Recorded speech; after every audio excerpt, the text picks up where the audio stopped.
Did you know? In an early version of Portal 2, the player would have come across a cube-shaped computer that had been loaded up with Cave Johnson's entire consciousness. After realizing that there's more to life than simply existing, and that this cube was more or less a living purgatory, Johnson would beg the player to end his life by pulling the plug on his computer. The player would then have to drag the cube and use it to fill a gap in a puzzle segment, forcing players to discourteously walk over Johnson's digitized remains to reach the goal. Although unused, the gag would be repurposed over a decade later for Valve's Aperture Desk Job game. This exclusive information comes to us from Portal 2 director Josh Wire, who we interviewed for this video. We wanted to make sure we had some fun and previously unknown facts about Portal 2's cut content, so we made sure to reach out to the biggest experts on the subject, the developers themselves. It was great talking to Josh, and he told us some pretty interesting tidbits about Portal 2's development, like how Portal 2's single-player campaign originally used a hub world to access levels, rather than using the more linear story structure in the final game.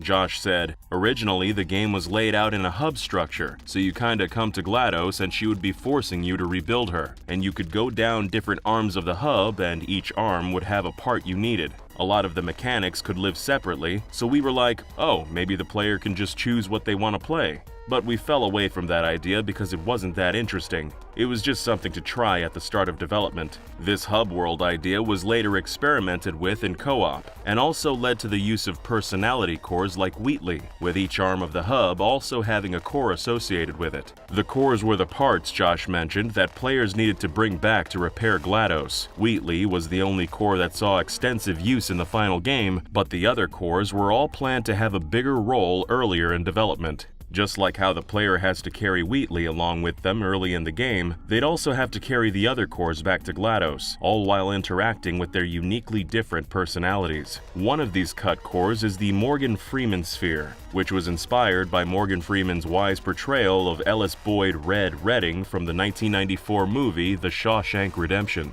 At a game developers conference panel in 2012, Portal 2 writers Eric Wolpaw and Chet Falasek delivered a presentation on creating a sequel to a game that doesn't need one. During this panel, Wolpaw gave a brief description of this unused core, saying, as an example, this was one of them, something called the Morgan Freeman sphere. So he'd been sitting on that little pedestal for a few centuries, and he was just incredibly wise, but only about the 20 by 20 space that he was in. As soon as you dragged him 22 feet out of the room, his mind was blown and he was pretty much useless. Although as the game progressed, he eventually got his feet under him and started delivering some homespun wisdom that all related back to his 20 by 20 space. This entire GDC panel is full of interesting behind-the-scenes info from Eric and Chet, such as one cut piece of content involving a bootleg Garfield. This knockoff Garfield, dubbed Dorfelt, ties into the original plan for Portal 2's co-op campaign. Co-op was at some point going to take place right after the single-player campaign and continue the story with GLaDOS all alone, trying to get her fix of chamber testing using 2 co-op robots. She'd quickly realized that she wasn't getting any new data, because with no human observer, the tests are stuck in a state of quantum uncertainty, a la Schrodinger's cat.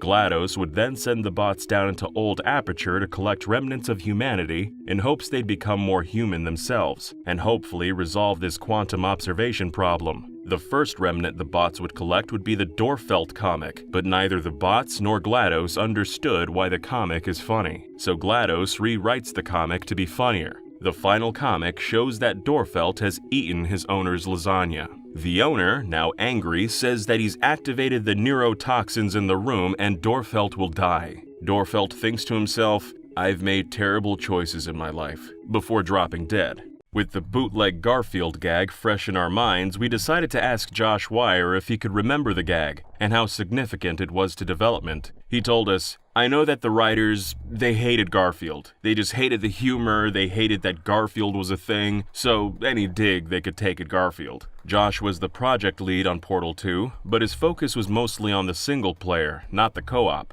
Despite his recollection of co-op's development being patchy, he did give us some insight into how long the idea lasted. The Garfield comic would have been really early on, and I think it was when Eric Wolpaw and Jay Pinkerton were more in co-op. I think at a certain point Chet Falasek was running around with it a lot more, so it might have been that they handed it off to him and he took it in a different direction. I don't remember ever seeing a very concrete version of that, so it would have been pretty transient if it was there. Mostly, it was featured around the writer's hatred of Garfield. The Garfield joke was cut, but a sly Garfield reference did make its way into the game in the form of the I Hate Mondays mug that can be found on some Aperture desks. Another part of the game that saw many iterations was Wheatley. Some elements of Wheatley's personality originate from a Valve experiment called 2 Bots, 1 Wrench. And yes, that's a reference to what you think it is. The experiment explored dynamic storytelling in games and had the bots react in real time to the player's actions. The robot with the boxy design had a British accent, a cheeky demeanor, and seemed to be the stupider of the two.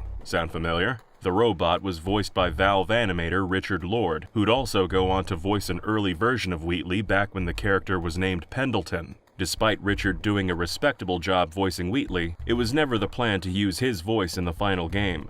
Eric Wolpaw wanted Richard Ayoade of It Crowd fame to voice the character, believing Ayoade's voice would play into Wheatley's being a hectic and annoying presence. Back in 2011, Giant Bomb reported on an NYU Game Center talk where Eric Wolpaw mentioned how It Crowd's creator, Graham Linehan, was actually a big fan of Valve's games, particularly Left 4 Dead. Linehan had even sent letters to Valve a few times, so Wolpaw reached out to him and simply asked if his friend Richard would want to be in one of their games. Ayoade couldn't take the gig though. He was busy directing the indie comedy Submarine. Stephen Merchant was Wolpaw's second choice, who came to Wolpaw's attention after he saw Merchant in the BBC series Extras. The writers also knew he'd been in the British version of The Office and co-created the series, and assumed Merchant would reject their offer just because he probably had stupid amounts of money from his Office royalty checks. But to their surprise, Merchant took on the job. The team then tweaked Wheatley's dialogue to be less in line with Richard Ayoade and more in line with Merchant, using his podcast appearances to nail the pacing and delivery of Wheatley's new lines. In an episode of the Kiwi Talks podcast, Wolpaw reminisced about Stephen Merchant recording Wheatley's lines. Merchant would throw in his own ad-libbed lines, some of which were actually used, but a lot of them weren't.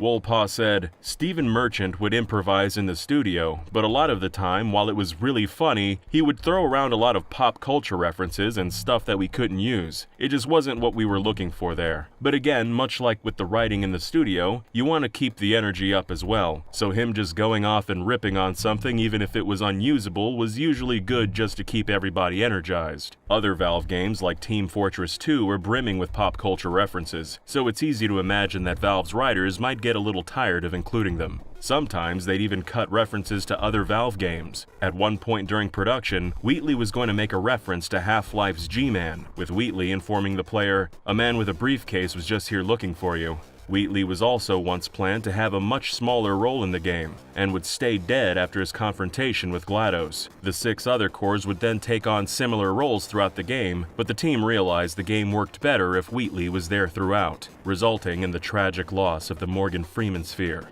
Rest in peace. Another chunk of the game left on the cutting room floor was a set of unused endings where Chell would die in unique or ridiculous ways. At that GDC panel we mentioned earlier, Eric Wolpaw stated, "A small percentage of playtesters were just fine with riding into the fire pit in Portal 1. That was a good ending for them. It was dark, but they liked it, so we thought, we'll service those people. So we had these parts throughout the game where Chell would die and that would be the end and we'd play a song. And if you wanted to, you could just quit there. We had one that was like 2 minutes into the game, and if you died there was a song that was just about reviewing those first 2 minutes. Another one of these death endings could happen during a scene where the moon was visible to the player. If the player shot a portal nearby and then the other at the moon, they'd get slung through the portal and onto the moon and would die of asphyxiation while a sad song about the moon played. We loved the idea of these endings, and since we had Josh Wire on the line, we asked him why they were cut. Josh told us that the team only had time to do a handful of these special death endings, so there'd end up being lots of spots in the game perfect for death endings, but they wouldn't have any time to make them. And if you were a player going through the game trying to find all the death endings, you'd probably be disappointed when you came across a spot that was perfect for one but didn't have anything there. Given the workload needed and the inevitable inconsistency of the execution, they decided against including them. In an interesting twist, these scrapped endings would inspire the team to make Portal 2's final ending. Up until their realization to use the moon, their ideas for the game's ending were kinda lame. One idea they experimented with saw Chell finally speak, with the middle mouse button making her mutter the word "yes" to deactivate Wheatley. The team thought it'd be funny, but when they tried it out, in Wolpaw's words, boy did it suck.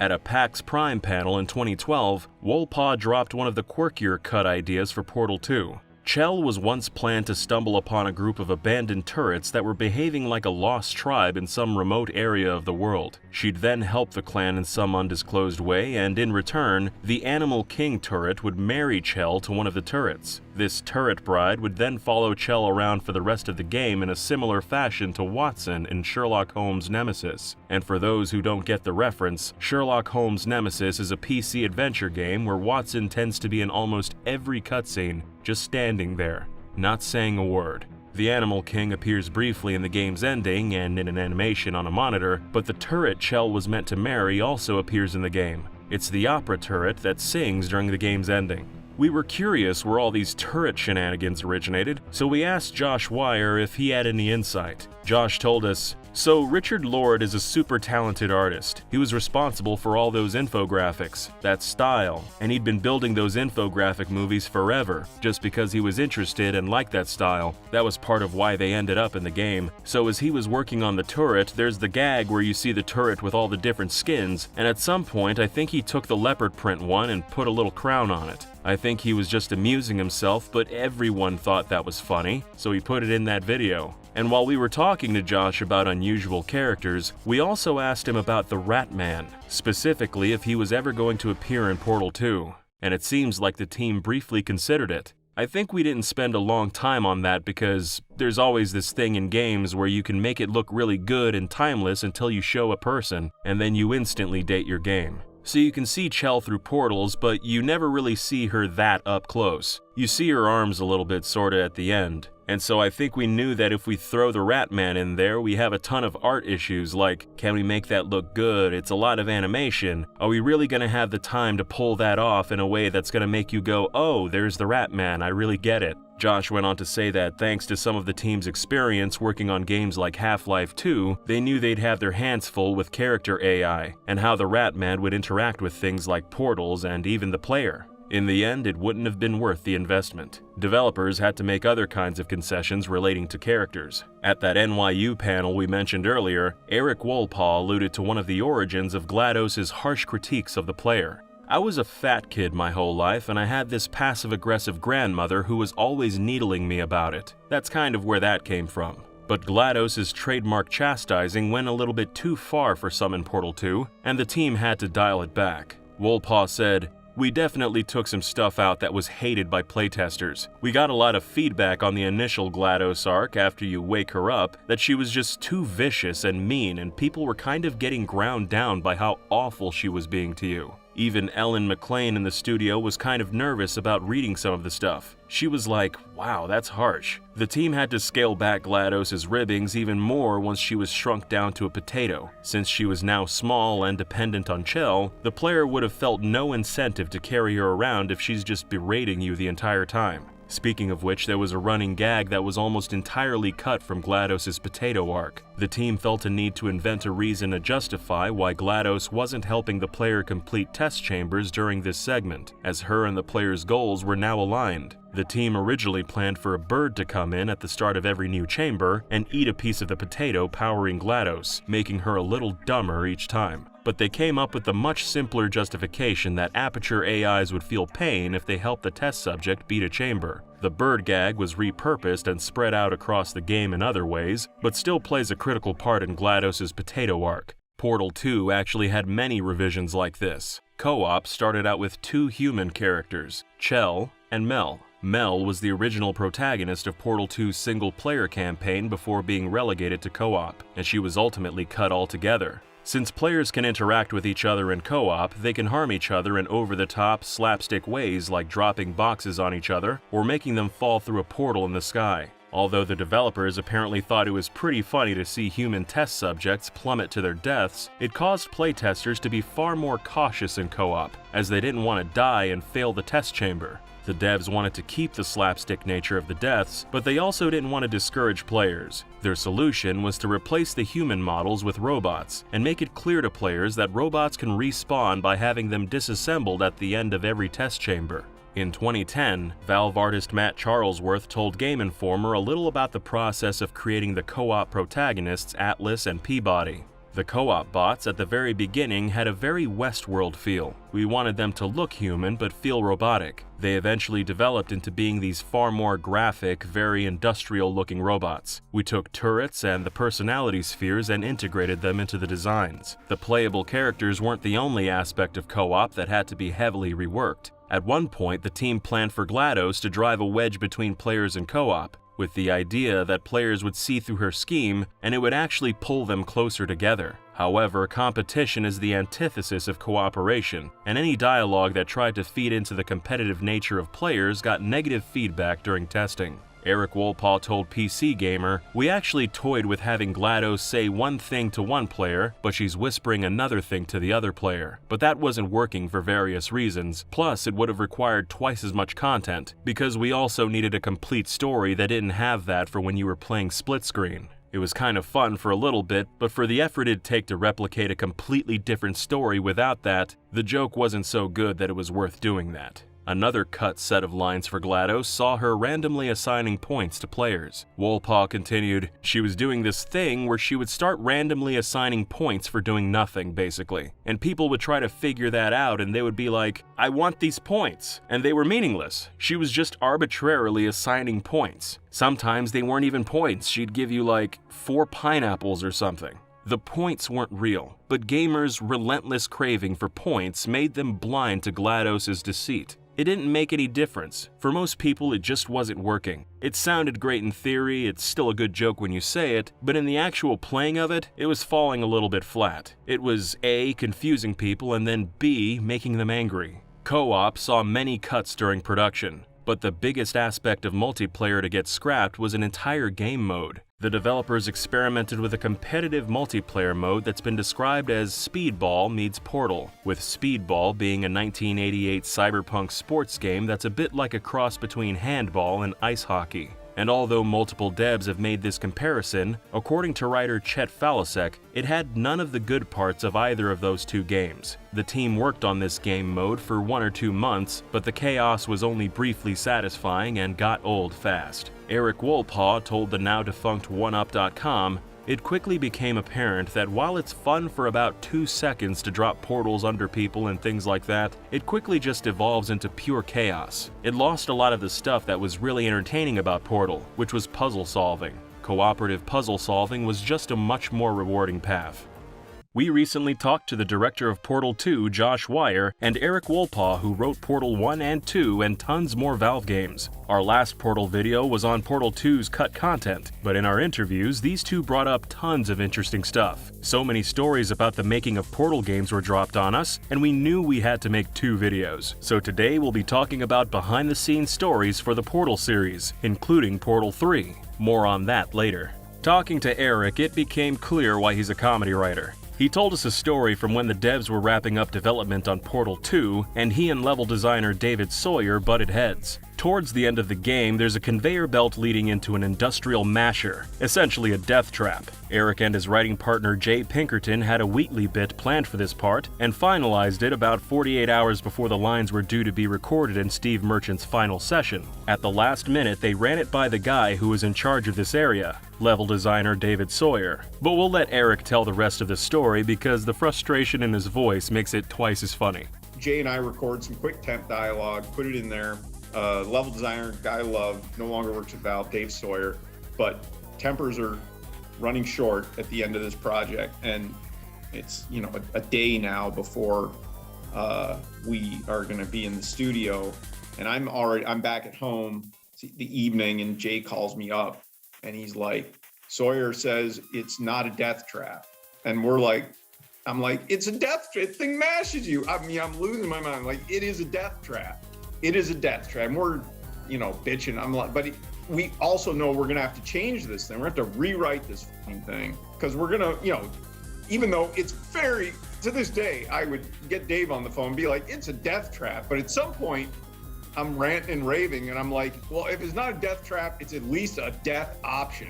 And then at some point, and then we're just like, oh shit, that's better than what we had. And so you probably don't remember, but instead of a death trap, he gives a whole speech about it being a death option.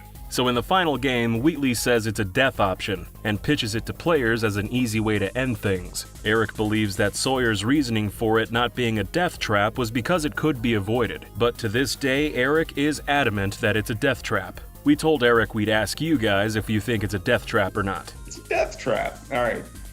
If they say it's not a death trap, they're wrong. So let us know in the comments. Is it a death trap or not? Our interview with Eric happened after we spoke to Portal 2 director Josh Wire, so we quizzed Eric on some of what we learned from Josh. There's tons of Portal 2 areas that didn't end up in the final game, like this mysterious diorama exhibit that looks like it might have explained some of the game's lore. We got the scoop on it from both Josh and Eric.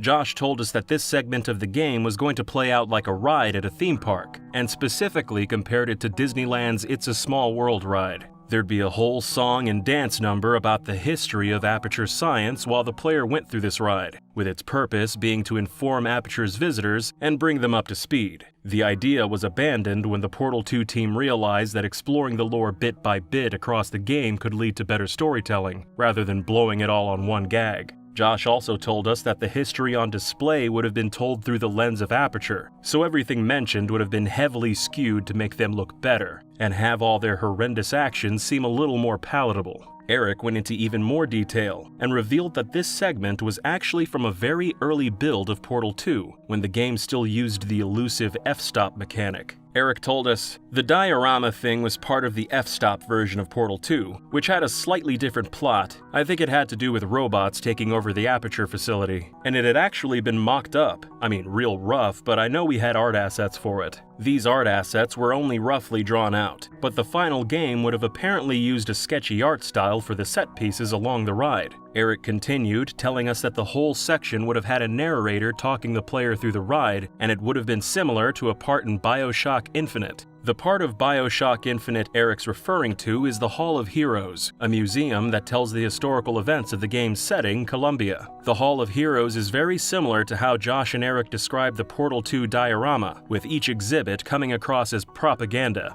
In our last video on Portal 2, Josh told us about an unused scene where the player would come across Cave Johnson after his consciousness had been put into a computer which was inside of a cube. The player would then need to pull the plug on Johnson and use the cube to complete a puzzle and climb over a lip. We asked Eric if he remembered any more details about it, and he told us that Cave Johnson being put into a computer was not only written and implemented when Portal 2 was still using the f-stop mechanic, but it was actually a huge plot point of the original version of the game.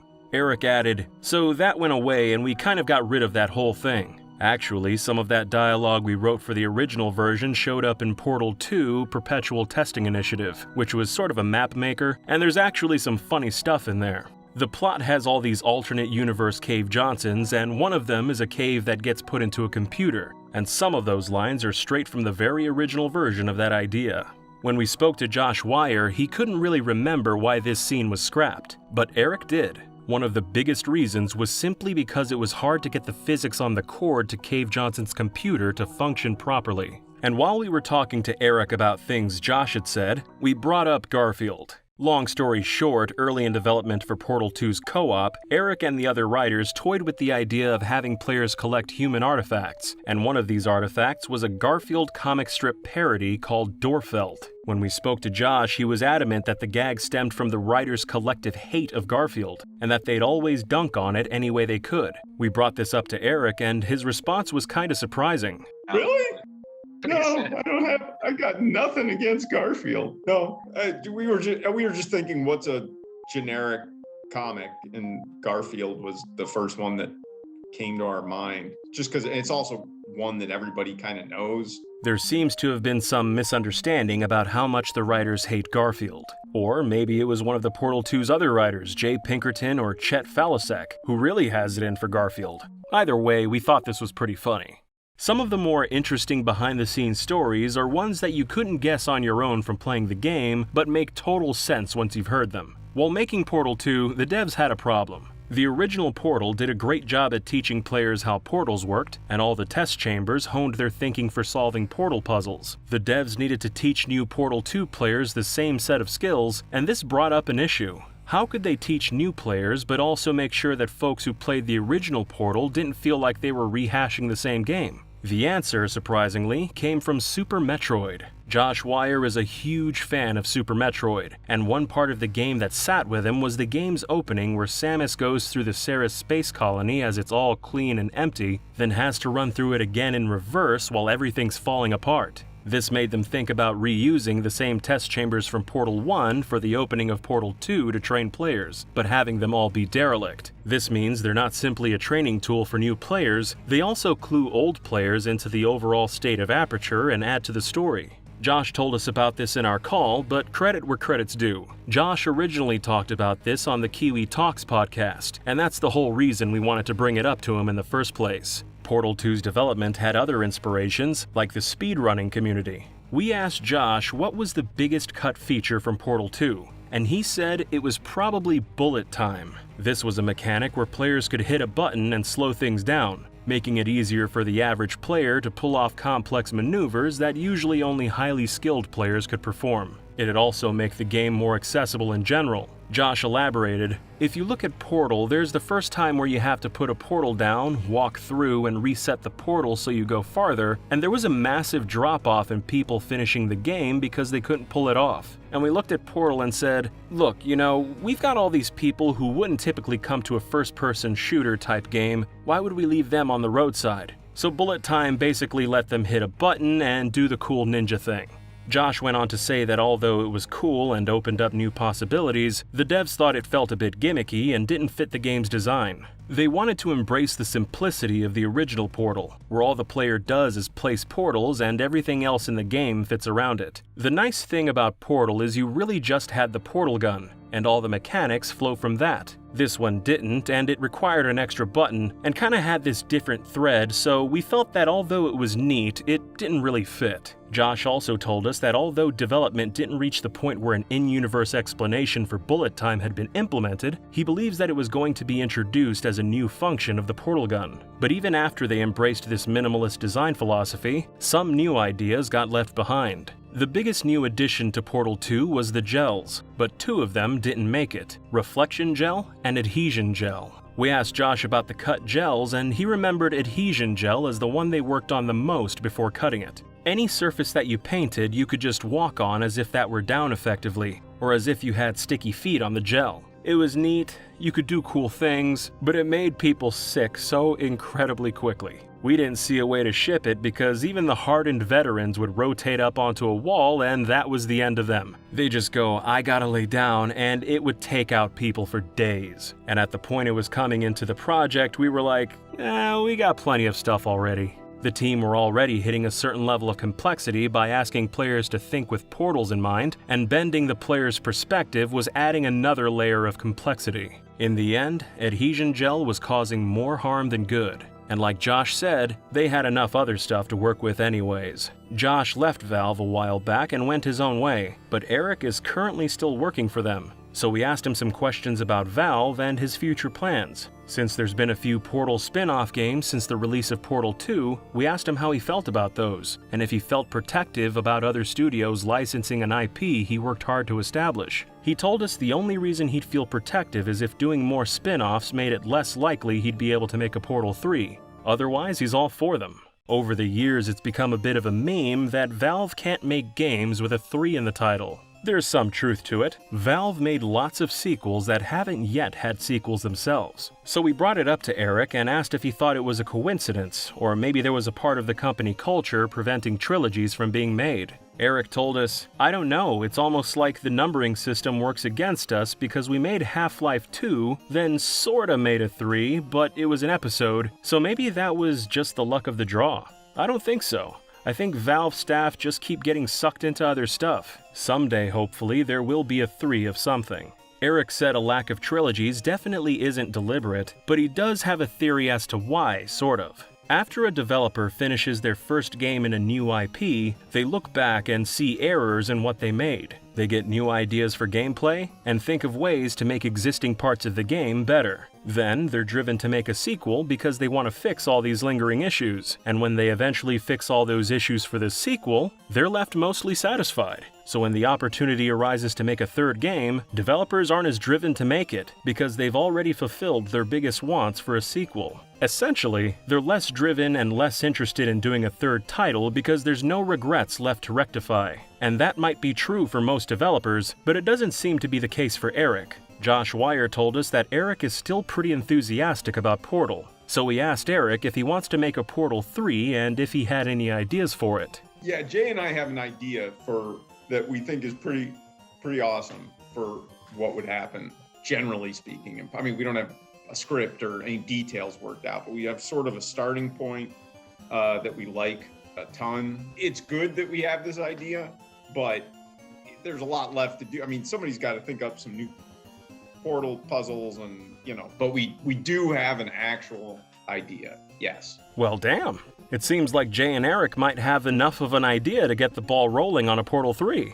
We asked if they'd pushed for another Portal to happen at Valve, or if they'd at least brought it up around the office. Apparently they have brought it up at work, and they've gotten a positive response about their idea. But it seems like they're gonna need a few more people on board. But again, us having that idea versus actually committing to making a game is a way different thing. It's not unknown, but there's no formal pitch process at Valve either, so it's always kind of a, grassroots campaign, I guess. After hearing this, we asked what it would actually take to get Portal 3 into development. Eric believes work would have to start during a period where people weren't otherwise engaged, because it'd be irresponsible to tempt people to leave a project they're already knee-deep in production on. It's a bit of office politics, but it'd be bad form to poach people away from other teams during the less interesting parts of a game's development where people just need to hunker down and get stuff done. Based on what Eric told us, it doesn't seem to be a lack of ideas or enthusiasm that's stopping a Portal 3 from being made, but timing. All we can do is hope that the timing is right sometime soon, and let the folks at Valve know that we really do want to see Portal 3 get made.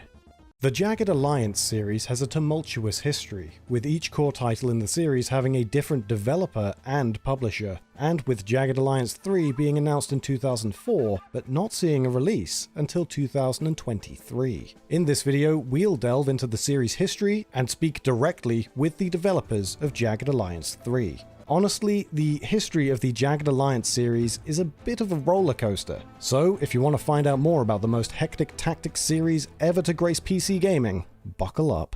The original Jagged Alliance was developed by Mad Lab Software and published by Surtech in 1995. The game reviewed and sold well, at least enough to get an expansion a year later subtitled Deadly Games. The series was created by Mad Lab, but by the time Deadly Games released, the studio had merged into Surtech. Jagged Alliance 2 began development within Surtech, but Surtech's US publishing arm went bankrupt. The IP then moved to Surtech Canada, so the game was developed by them and published by Talonsoft. Despite multiple total ground-up rewrites and several delays, Jagged Alliance 2 received praise upon its release in 1999, and sold even more than the first game. Unfortunately for the series IP, the problems thus far were tame compared to what was to come.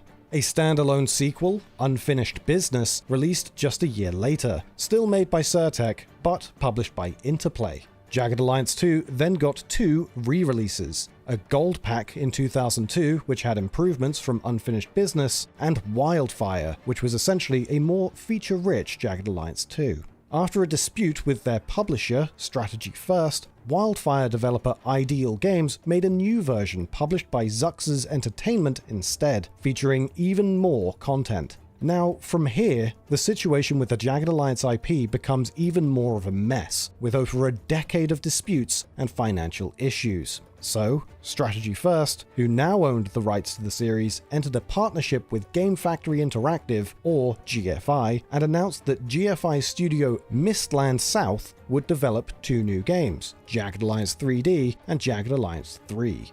3D would be a 3D remake of Jagged Alliance 2, and the engine and resources made for this game would be reused to make Jagged Alliance 3. However, after GFI proposed that 3D should be real-time instead of turn-based, Strategy First lost confidence in GFI and withdrew the rights for Jagged Alliance 3. Jagged Alliance 3D ended up going back to turn-based gameplay anyway due to fan backlash. And after Mistland South was dissolved in 2006, Strategy First withdrew all rights to the series. With no other option, GFI had to rework the game into a new title, resulting in 2007's Hired Guns: The Jagged Edge. Somehow, unbelievably, this wasn't the end of the series' woes. Jagged Alliance 3's fate was now in the hands of Akella and F3 Games. And though they aimed for a 2008 release, the game was delayed multiple times into 2010. In late 2009, Akella stopped development on Jagged Alliance 3 entirely, leaving the series' future uncertain. In March 2010, Bit Composer Games picked up the rights and began development again for a 2011 release, but this seemed to go nowhere either. While Jagged Alliance 3 remained in limbo, 4 more Jagged Alliance games released in the years following, all with poor reviews. Then in August 2015, Nordic Games, now THQ Nordic, acquired the rights from Bit Composer, and this is where Haemimont Games comes into the picture. After hearing that THQ now had the license, Haemimont actually pitched an entirely different Jagged Alliance game to the publisher. However, THQ Nordic was so impressed by the pitch and Haemimont's portfolio of strategy games that they offered them a crack at Jagged Alliance 3, finally ending Jagged Alliance 3's unfortunate stint in development hell. Jagged Alliance 3 would release in 2023, almost 2 decades after it was announced. We were curious about what Haemimont Games thought about the whole ordeal, and if they had access to any of the assets or concepts made by all those other teams who attempted making Jagged Alliance 3. One of the game's creative directors, Boyan Spasov, told us, "I remember being excited when a game named Jagged Alliance 3 was announced in 2004, and then ultimately disappointed it was never released. Our title is not related at all to the one from 2004 and was initially conceptualized and pitched as a high-level concept by Haemimont during late 2018. The official kickoff of the project happened in May 2019. The team jumped at the opportunity, but after almost 25 years of games failing to live up to Jagged Alliance 2, the pressure was on." Boyan elaborated, "The community has been disappointed many times, and with so many fans of the old games on the team, there was quite a bit of internal pressure to, quote, break the Jagged Alliance curse. When our game was announced, I had several friends telling me, don't you dare get this wrong this time." The team were all fans of tactics games, and as well as Jagged Alliance, they mentioned 2003's Silent Storm and the XCOM series being inspirations of theirs. They'd also made a turn-based tactics game years earlier titled Omerta: City of Gangsters. Boyan added that although Omerta was much smaller in scope, it was partially inspired by Jagged Alliance, and the team learned a lot while making it. Anyone who follows this channel will know we love hearing about unused ideas and cut content, so we asked Boyan if there were any big changes in development or ideas that just wouldn't fit in. He said, "I remember we briefly discussed a fictional Eastern European setting inspired by the Yugoslavia Wars. This happened during early conceptualization, even before the official pitch. It was a cool idea that we may revisit sometime. However, for Jagged Alliance 3, we preferred the more varied and vibrant aesthetics of Africa, so we agreed on the fictional country of Grand Chien as our setting."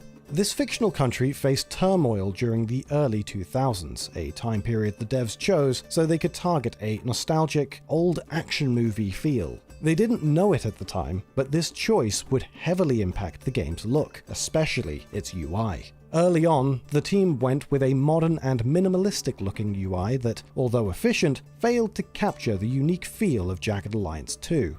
The devs felt that Jagged Alliance 2's Sur OS laptop made you feel like the mastermind that plans and executes the mission behind the screen. So to recapture that magic, they had to think back to the early 2000s and, quote, remember the old days of ICQ, MIRC, and a very young internet with non-functional sites, bad connections, and pop-up ads. One of the team's earliest and biggest inspirations for the UI came from the Palm devices that were prevalent in the early 2000s. Some folks might have noticed that the game's Oak 2 is a reference to PDAs like the Palm 3. They even took this lo-fi aesthetic into the active gameplay, with the mercs' portraits and even some of the in-game visuals like enemy silhouettes having subtle effects on them to emulate a bad phone connection.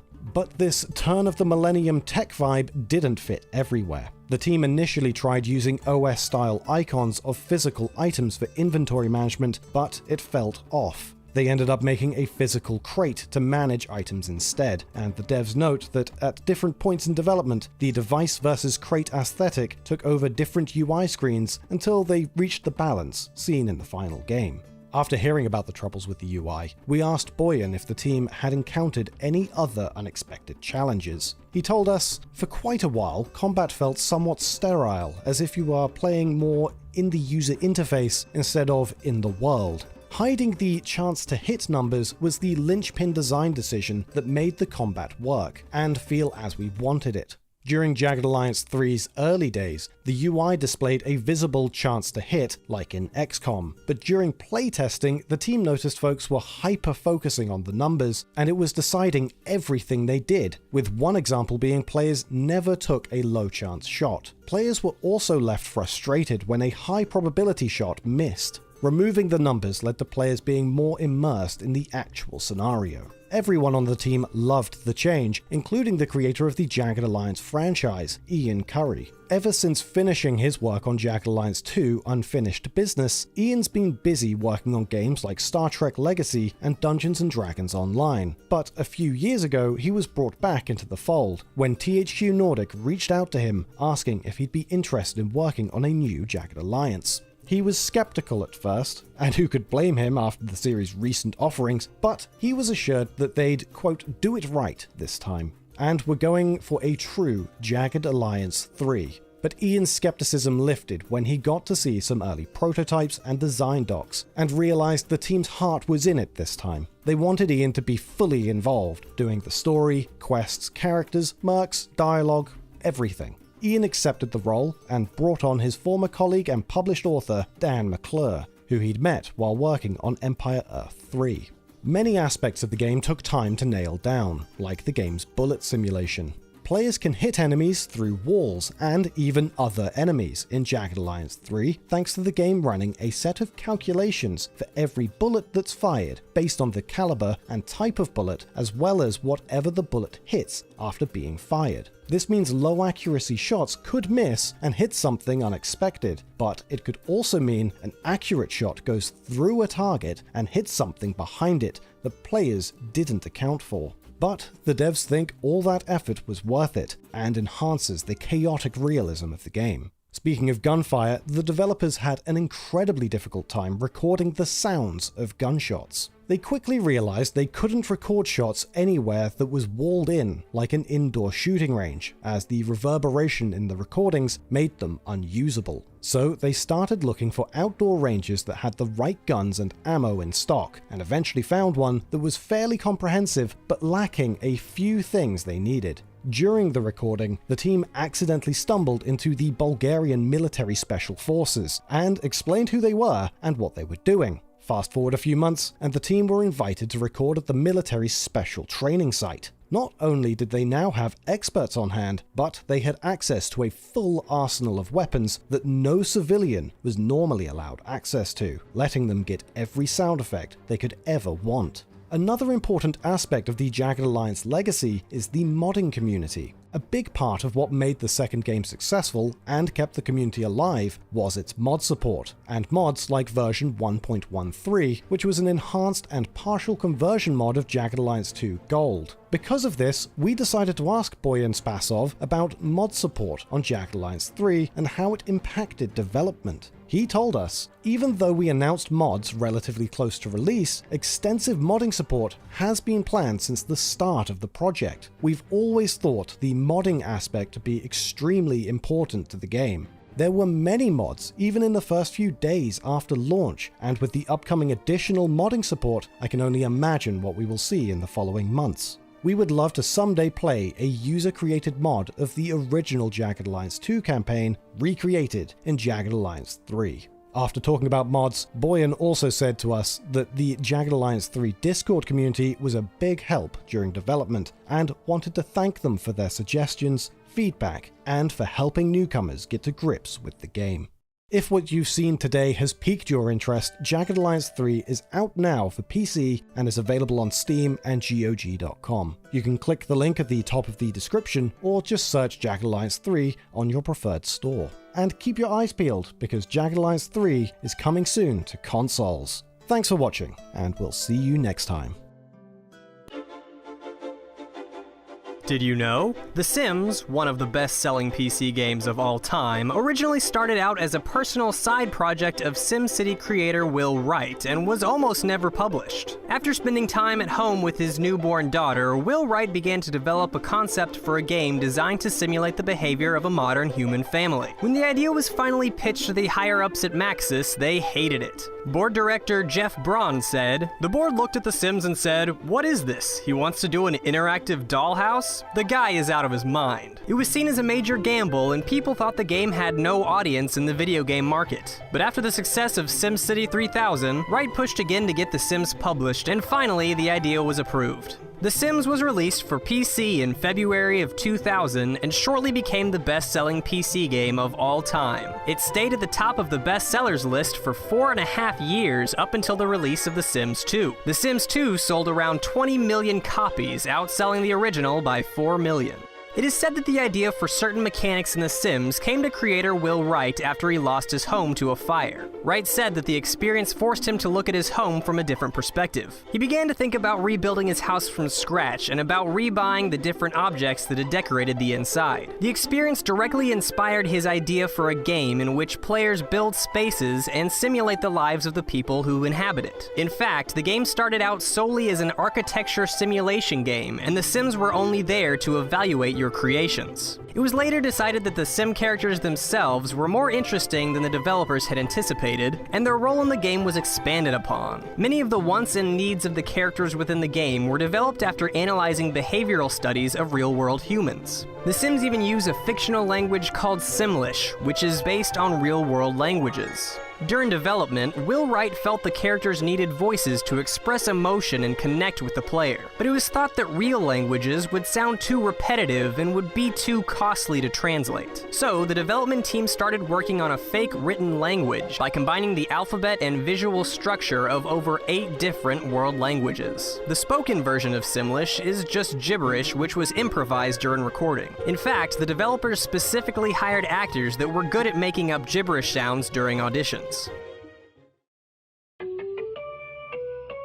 Not long after the release of The Sims 2, US anti-video game activist Jack Thompson alleged that the game exposed explicit and adult-related content to children. Thompson claimed that the game featured detailed nudity behind the censored blur that shows up on Sims when they use a shower or toilet. Electronic Arts executive Jeff Brown adamantly stood by the game's rating and outright rejected the claim. He said that it was impossible to remove the blur, and even if the player did remove it, the anatomy of a Sim was that of a doll rather than a naked human. Though it is true that the Sims appear to have no sexually explicit anatomy, it isn't true that it's impossible to remove the blur. The original release of The Sims 2 featured a simple command line cheat code that would disable the censorship blur. It's likely that Jeff Brown was unfamiliar with the cheat code. However, the expansion pack The Sims 2 University, which was released shortly after the uproar, came with a patch that disabled the cheat code. It was later revealed by EA that the removal of this code was in fact related to the blur bar controversy. Weather was also planned to be a feature in the original Sims 2 release. An early trailer shows a female Sim in a hot tub who gets struck by lightning during a rainstorm. However, rain cannot be found in The Sims 2. Weather effects weren't added to the series until 5 years after the trailer, with the release of The Sims 2 Seasons. According to some dedicated The Sims fan sites, almost all of the game's development data was lost in an office server room fire. The fire resulted in most of the game having to be remade again from scratch. This is also said to be the reason why many graphical elements in The Sims 2 beta looked better than they did in the final release. The developers were pressed for time and had to remake a lot of the content in a hurry. An early trailer for The Sims 2 also features 3 vehicles lined up side by side, one of which is a bright yellow sports car. Vehicles were only made drivable by playable Sims for the first time with the release of The Sims 2 Nightlife. Even though the cars shown in the trailer were not drivable, every car made an appearance in the game as carpools that were driven by non-playable characters. That is, except for the yellow sports car. It wasn't until The Sims 2 Nightlife came out that the yellow sports car was seen again, available for players to purchase. This may be due to what many have speculated, that drivable cars were supposed to appear in the original release of The Sims 2, but were removed. Though the drivable cars being cut is just speculation, it could also link in with the server fire. Throughout the series, The Sims has also had some fairly interesting secrets and Easter eggs. When traveling through time in The Sims 3 Ambitions expansion pack, there's a reference to Mass Effect where your sim will accidentally appear in the middle of a crowd cheering about how some kind of shepherd just saved the galaxy from some huge ancient machine god threat. There's also a reference to Red Faction Guerrilla, where your sim stands up for miners' rights on Mars, but is then attacked and almost arrested by the Earth Police. There's also a Dragon Age Origins reference when traveling to the past. While traveling through tunnels, your sim can be saved by a warden who leads the sim out safely. The warden is the name for the player-controlled protagonist in Dragon Age Origins.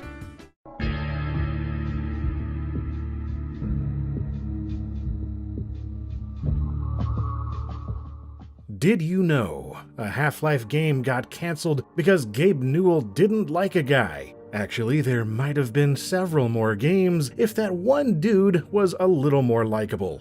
In this video, we're going to talk about a dozen cancelled Half-Life games. Did you know Gaming managed to get some never-before-seen concept art for a few of them, including Episode 3, along with new details direct from the developers. So, let's take them in chronological order, starting with Half-Life: Hostile Takeover, which was 60% finished and set to release in 2000, right between Opposing Force and Blue Shift. We talked with Benson Russell, one of Hostile Takeover's core designers and co-founder of 2015 Inc., the studio Valve outsourced development to. Basically the same relationship Valve had with Gearbox, who made Opposing Force and all the other expansions. 2015 handled the gameplay, like coming up with new weapons, enemies, and environments, and Half-Life series writer Mark Laidlaw wrote the story. Here's the plot Valve gave them to work with. Mark Laidlaw came back to us and worked with us and was like, they said they wanted to do another kind of thing where it's like you're a junior G-man in training, right? Kind of what they were doing with, my understanding was what they were doing with Gordon Freeman. I don't know if he was a G-man in training, but he was somebody special that they were manipulating, in some way, shape, or form. They wanted to do the same thing. This would take place right after the events of Half-Life 1. To be clear, Hostile Takeover's player character was literally a G-man in training, as in he wore an actual suit and the real G-man was keeping an eye on him. Benson's impression was that G-Man thought this upstart had potential to move up the corporate ladder, in whatever organization they're a part of, but Valve was always very secretive about G-Man's intentions. Valve apparently had their reasons for concocting this story, but the dev team wasn't privy to their master plans for the franchise. Benson still has the mostly playable build in his possession, and maybe he'll share it with us someday, if he can ever find it. I have it. Somewhere in one of these boxes is a pile of USB hard drives, and I copied it to a USB hard drive just so I would have a backup of it. But the thing is 20 years old. I have no idea if it would even load. Man, I need to find it and see if I can boot the damn thing up and just to see if it works. If I get it working, I'll reach out. So unfortunately, we don't have gameplay footage for this game, but we've got the plot, gameplay details, and some behind-the-scenes details, so let's get into it. Instead of Black Mesa, Hostile Takeover takes place in a sister facility called Allied Processing. Black Mesa is a research site, while Allied Processing is more of a mining facility. The staff take portals to another dimension, then teleport back and ship the minerals off to Black Mesa. As you might expect, humans showing up and stealing their minerals kinda ticked off the beings in the other dimension. Half-Life began with a long set piece to establish world building, a tram ride far into the bowels of Black Mesa. Hostile Takeover would do something similar with a suit-wearing player character escorted by security deep into Allied Processing. All along the way, you'd see employees shredding papers and burning evidence because they know the US military's on their way to take over the facility and don't want their secrets falling into government hands. That's why the game was called Hostile Takeover, because the military's on their way to take control. The security escort was made up of characters from Team Fortress. They're the PMCs tasked with guarding the facility. Valve had recently acquired the Team Fortress IP and released TF Classic earlier that year, so they wanted to tie it in more closely with the Half-Life universe. They also functioned similarly to the military guys in opposing force, serving as backup, opening doors, that kind of thing. They don't respect the suit-wearing protagonist in the beginning, but after they see him rack up enough kills, he earns their respect. And not long after being escorted into the depths of Allied processing, the facility goes to hell, and you've got to escape to the surface. And that's about 1/3 of the game. Then once you get there, you and the Team Fortress guys come under fire from the US military, who, from then on, serve as the primary antagonists. All along, G-Man's observing you from afar, and ultimately he sets the wheels in motion to have Allied processing completely destroyed, just like how he nuked Black Mesa. The devs asked Laidlaw and Valve what G-Man's motivations were, but that was strictly on a need-to-know basis. They were never told why he was observing and manipulating the junior G-Man in training, or if he was also interested in the Team Fortress guys. Those were all Valve's secrets, and they weren't willing to share, even with the guys making the game. As far as gameplay, new enemies included bigger, badder hound eyes, as well as zombie monkeys. Prior to the game's events, scientists were experimenting on monkeys, and eventually the headcrabs got to them, resulting in fast-running zombie monkeys. There were also grates that acted as horizontal ladders. You'd jungle gym across them for puzzles unable to use your weapons. Zombie monkeys could climb on them as well, and sometimes they'd pursue you. New weapons included a Vortigaunt gun that basically shot green lightning, an RC car with a bomb attached, a laser sight that called in an airstrike and was literally the satellite orbital laser from Akira, and you could also drive tanks. One level in particular focused on using a tank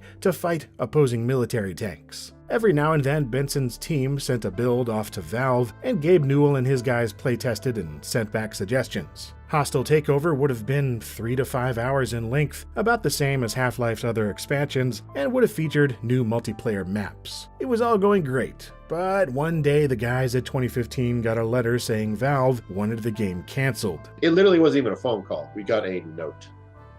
And it was like, really, like, you're canceling the project through a text format? You're not even going to call us and tell us on the phone? It was like that level. Like, everyone was pissed. I was a co-owner of the company, and I got called in, and they handed the note to me. I read it, and I was like, what the f*** is this? Like, why? Why the hell are they canceling this? Like, we're making good progress. We have all these good things to show. Like, we don't understand. Like, it was a big mystery to the company in that regard. And then later on, talking with other people and realizing it's like, oh, okay, yeah, now it makes sense.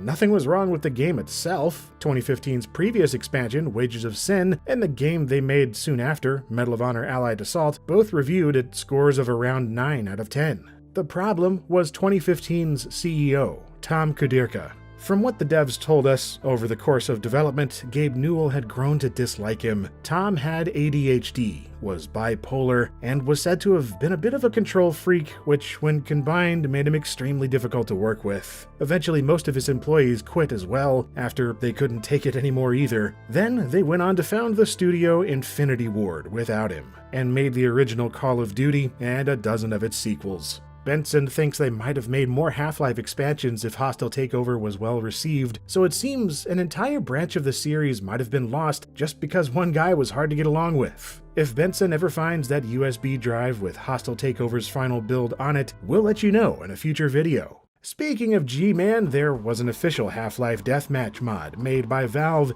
that leaked in 2003 called 3-Wave. One team played as red suit-wearing G-Men and the other blue suit G-Men. It was based on the Quake mod for Capture the Flag of the same name, developed by programmer Zoid Kirsch in 1996. Simply put, Quake 3-Wave is considered by many to be the reason Capture the Flag is such a popular multiplayer mode in first-person shooters even to this day.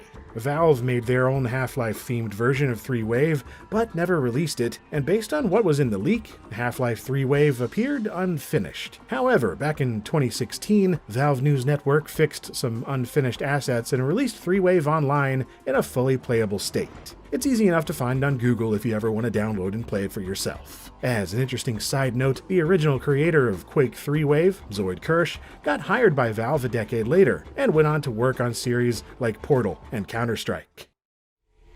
Dad! Dad, please! Dad! Oh my god! No!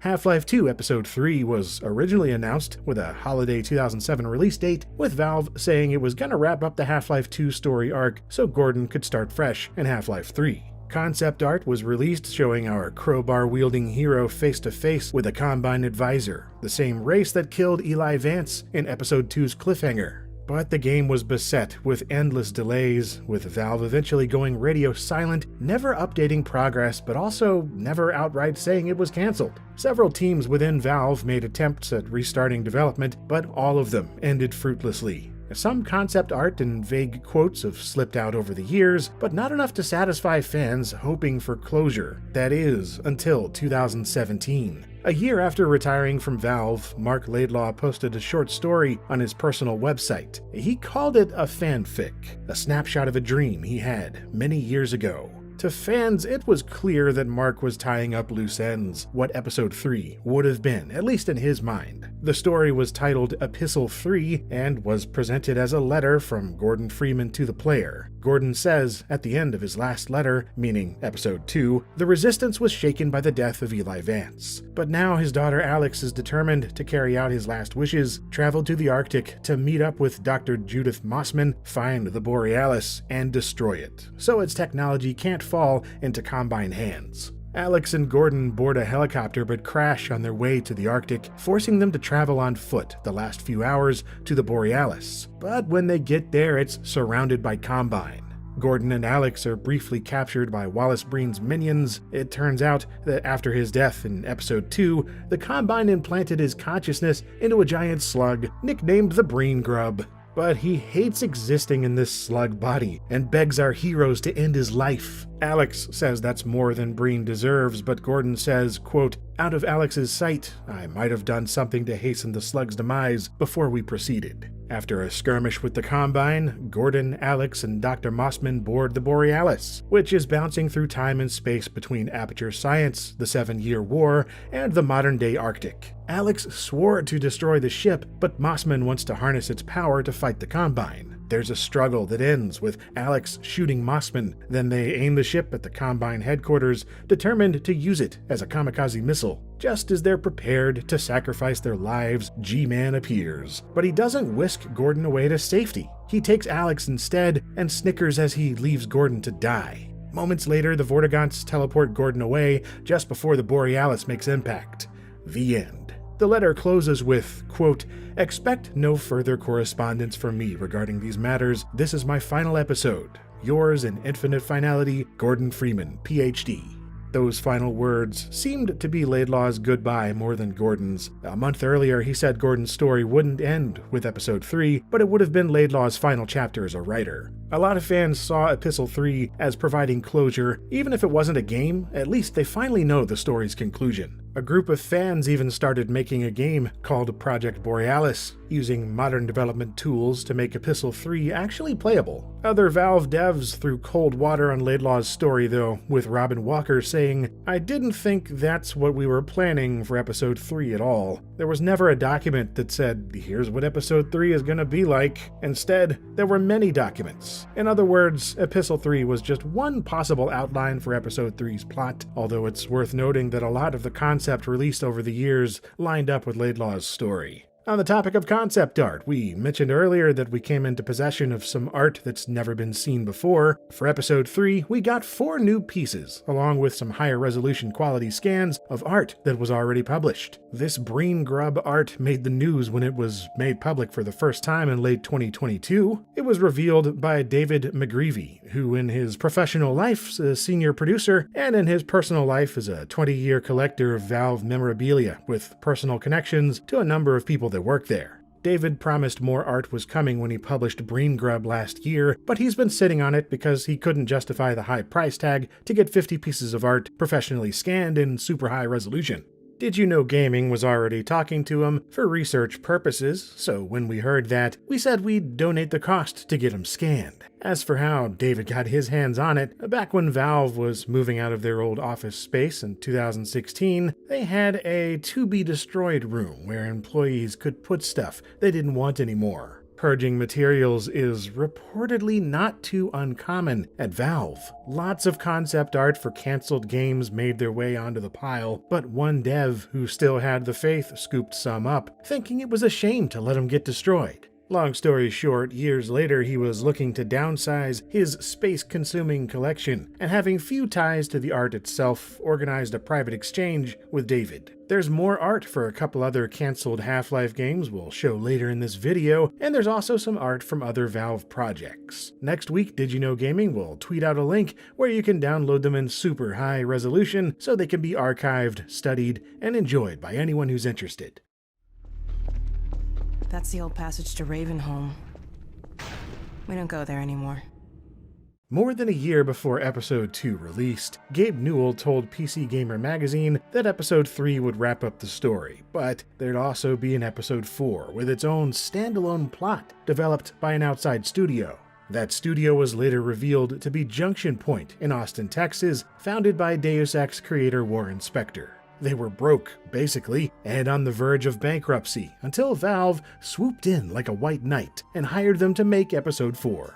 Valve was really into episodic content at that point, Spector explained years later. We were working on an episode that would fill in one of the gaps in the Half-Life story. We wanted to tell the story of how Ravenholm became what it was in the Half-Life universe. That seemed like an underdeveloped story that fans would really enjoy. In addition to testing out the story of Ravenholm, we wanted to see more of Father Grigori and see how he came to be the character he later became in Half-Life 2.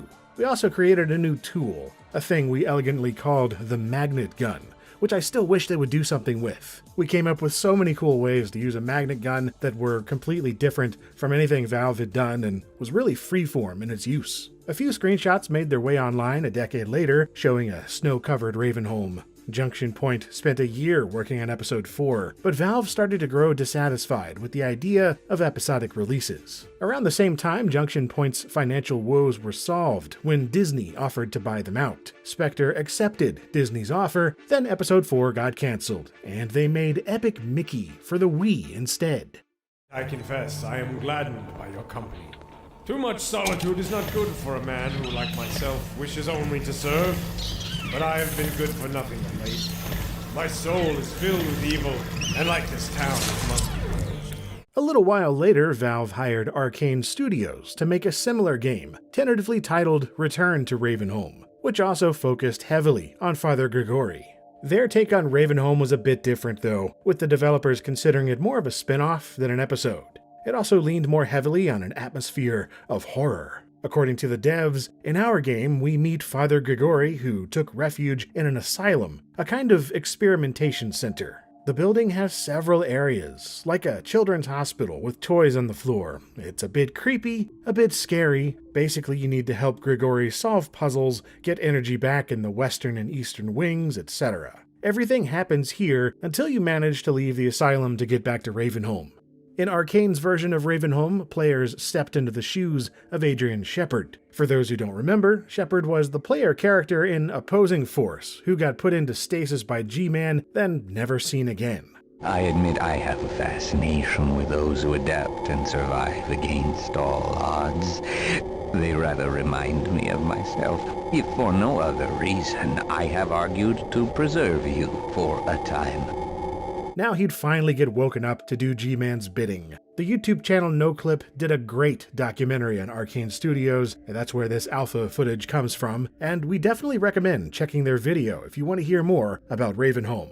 To sum it up though, new weapons included a plasma gun, a leaf blower you could double jump with, and a nail gun for combat and electricity puzzles. There were some new enemies too, like monkeys and acid-spitting zombies. The game was pretty devoid of NPCs, since Adrian and Grigori were the only humans left after everyone else turned into zombies. Throughout the game, Grigori is constantly doing experiments on headcrabs and injecting their fluids into his own body, which eventually causes him to transform into a mutant. The devs didn't want to give away the ending though, in case Valve ever wants to make use of it. They were about a year away from completion, but according to the devs, we were showing our great prototypes to Valve. They were saying, yeah, it will be great, everybody will love it. Then when the project was canceled, we were like, what? No, we can't stop there. But they had already made up their mind. It effectively all came down to money. At some point, Valve no longer thought Ravenholm was gonna be profitable, or profitable enough, so they pulled the plug. Arcane later went on to instead make Dishonored, Deathloop, and several other highly acclaimed titles.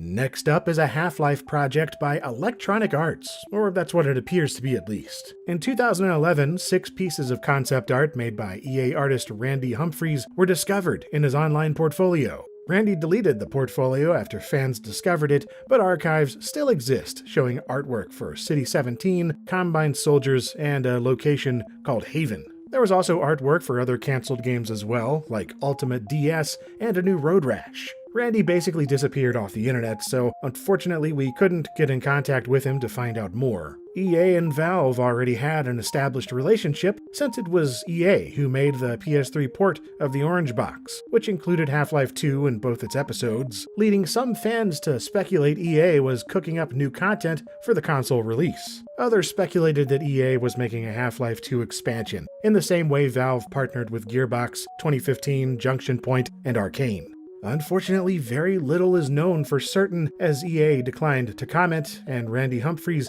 is missing in action.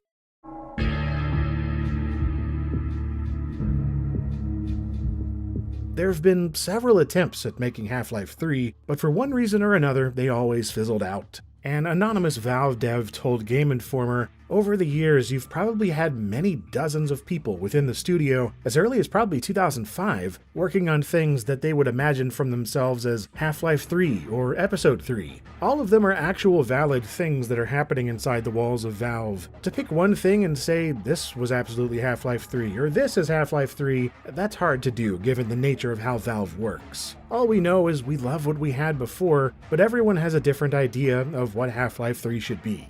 At Valve, the lines seem to blur between what Episode 3 and Half-Life 3 are, especially after they abandoned the format of episodic releases. What Half-Life 3 might have been is impossible to define, but there is one project we want to highlight. In Jeff Keighley's interactive storybook, The Final Hours of Half-Life Alyx, he interviews Dave Speyer, who led development on Half-Life 2 and Episode 2.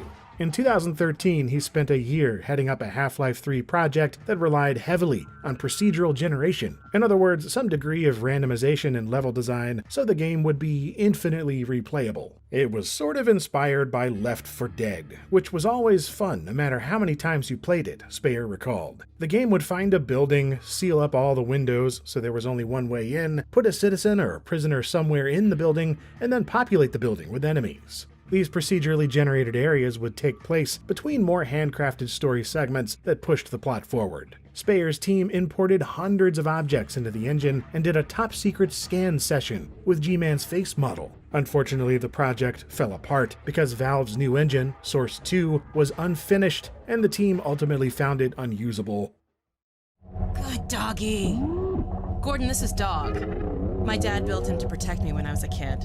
About a decade before Half-Life Alyx, Valve was working on a VR spin-off starring Alyx and her pet robot, Dog. Little is known about this Alyx and Dog game, but we did manage to get some new, never-before-seen concept art for it. We talked to David to see what he'd heard from the Valve devs he bought it from.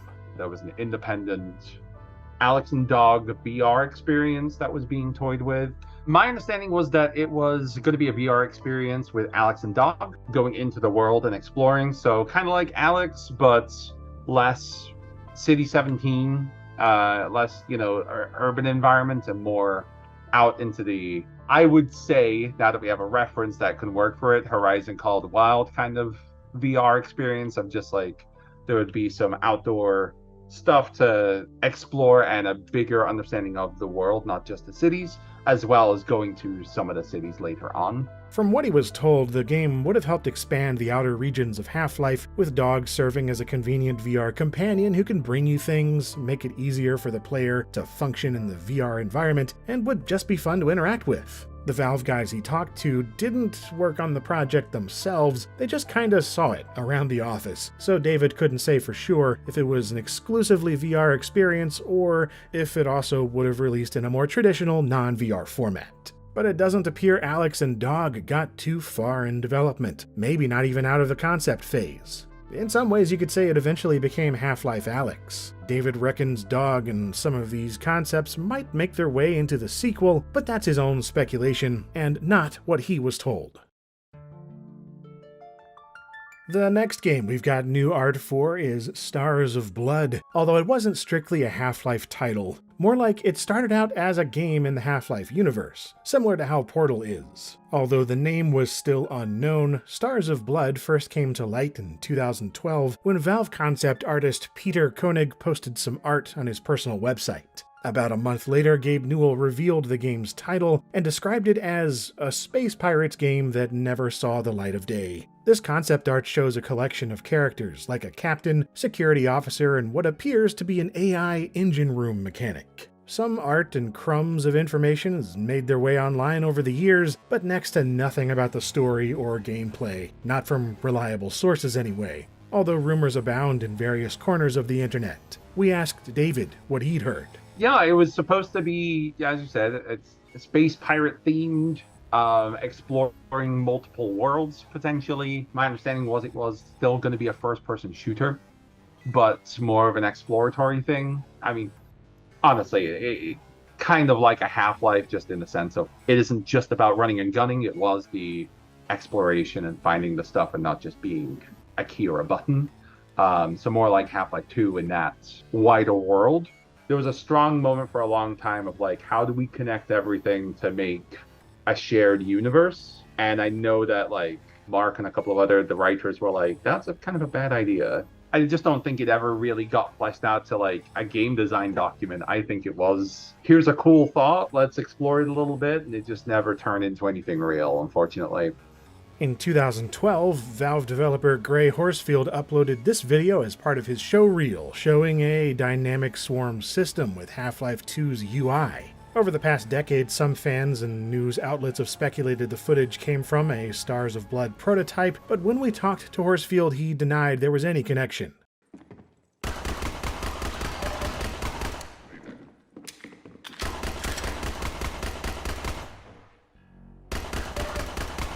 In 2016, Valve teamed up with HTC to release the Vive VR headset. To show what the Vive was all about, Valve developed a launch title called The Lab, made up of 8 minigames taking place in the Portal universe. But there was actually a 9th minigame, codenamed Shooter, that got cancelled because they couldn't finish it before the Vive's release date. Valve told Jeff Keighley, "We sort of wanted to make the Wii Sports for VR. We had to wrap up development when the headset shipped, so we had a tough deadline for the game. Shooter was one more minigame that we didn't end up finishing. I don't think we could have shipped it in time." This is Shooter's gameplay. What you're seeing now is a firefight in City 17 with an unknown player character taking on a wave of Combine soldiers. The game was also going to have Striders, G-Man, and Breen casts spread across 6 arcade-style shoot-'em-ups. Those 6 stages were tentatively titled Puzzle, Corridor, Window, Doorway, Pillar, and Ducking, plus a firing range. At the end of each shootout, a holographic scoreboard would pop up showing how many points you earned from kills, headshots, and so on. Shooter wasn't going to be the next chapter in Half-Life's story. According to Valve, it was more like a simulation, or a Half-Life theme park ride. It's the Borealis! Good God. Incredible! What? The Borealis? It's real? Oh yes, quite real, despite its almost legendary stature. Our peers at Aperture Science were at work on a project of some promise. But in their rush to beat Black Mesa for funding, they must have compromised ordinary standards of risk. We heard their research vessel had simply disappeared, vanished, with all hands, and even part of the dry dock. Few believed the Borealis would ever be seen again. Around the same time as Shooter, Mark Laidlaw was spending most of 2015 heading up another VR project codenamed Borealis, which had a lot of plot crossover with Episode 3. Unfortunately, the Borealis was never seen again, although pieces of that dry dock showed up in Portal 2. According to Half-Life Alyx's final hours, players would have explored the research vessel as it ricocheted in time back and forth between the 7-hour war and a time set shortly after the events in Episode 2. There was also discussion of a fishing minigame taking place on the bow of the ship. When Jeff Keighley was asked in a live stream if he got to play a Borealis prototype like he did with Shooter, he said no. Development apparently hadn't gotten far enough that a playable demo even existed. Mark Laidlaw retired in late 2015, around the same time Borealis got canned, so it seems there's little hope development will ever be picked up again. So I guess today is the big day, huh? The big guy was pretty excited when he came in earlier. He was talking about the new guy, Dr. Freeman. I just hope everything goes well today. There's one more scrapped Half-Life project we want to talk about. The series' most important canceled port, and a current project to resurrect it. After Opposing Force and Blue Shift, Gearbox Software made one more expansion called Tighe. It was only included in Half-Life's PS2 port, and could only be played in 2-player co-op, so most fans never got to try it. According to the devs, a PC version of Tighe was completed, but Valve prevented them from releasing it. Did You Know Gaming talked to Gearbox's creative director about why, but first, let's talk about the game itself. Of all 3 expansions, Tighe's arguably got the most tie-ins with the series canon, starting with one of the playable characters, Dr. Gina Cross. She was Gordon Freeman's instructor for the Hazard course in Half-Life 1. Hello and welcome to the Black Mesa Hazard course, where you will be trained in the use of the hazardous environment suit. You also hear her getting paged on your way to the Resonance Cascade. Dr. Cross, call 729, please.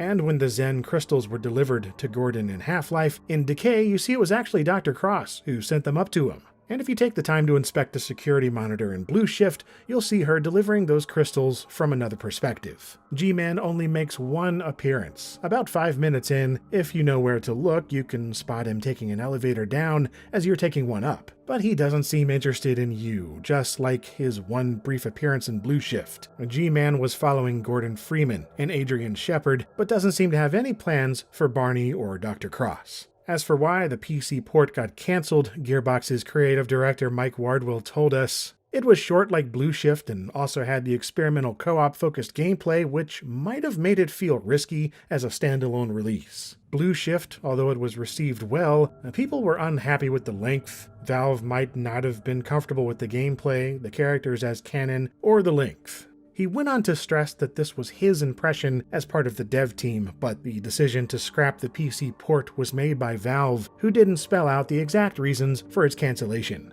Just like Hostile Takeover, the devs were only told to scrap it, then had to deduce the exact reasons why on their own. Regardless, Michael was right about Tighe lasting just 4 hours, and the 2-player only experience was indeed controversial with the Half-Life fanbase, not to mention the general PS2 jankiness. Fortunately, an unofficial PC port was released by Ukrainian fans in 2008, with Gearbox devs saying they supported its creation. Unfortunately, it was a bit buggy. More intriguingly though, a port called Half-Life Tighe Solo Mission is currently in development, so you can experience Dr. Cross's journey through Black Mesa on PC in single player. That's right, you don't need player 2.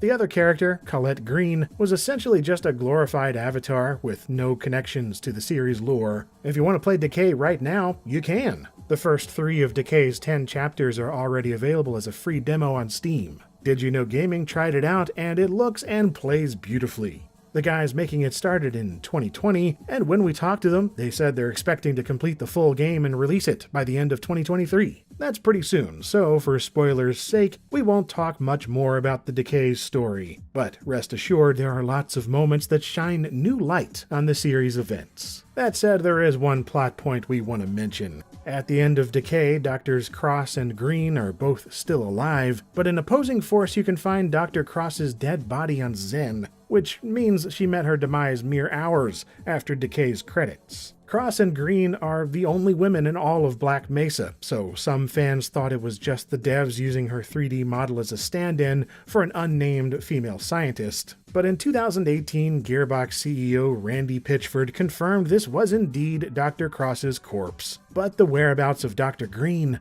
are still unknown.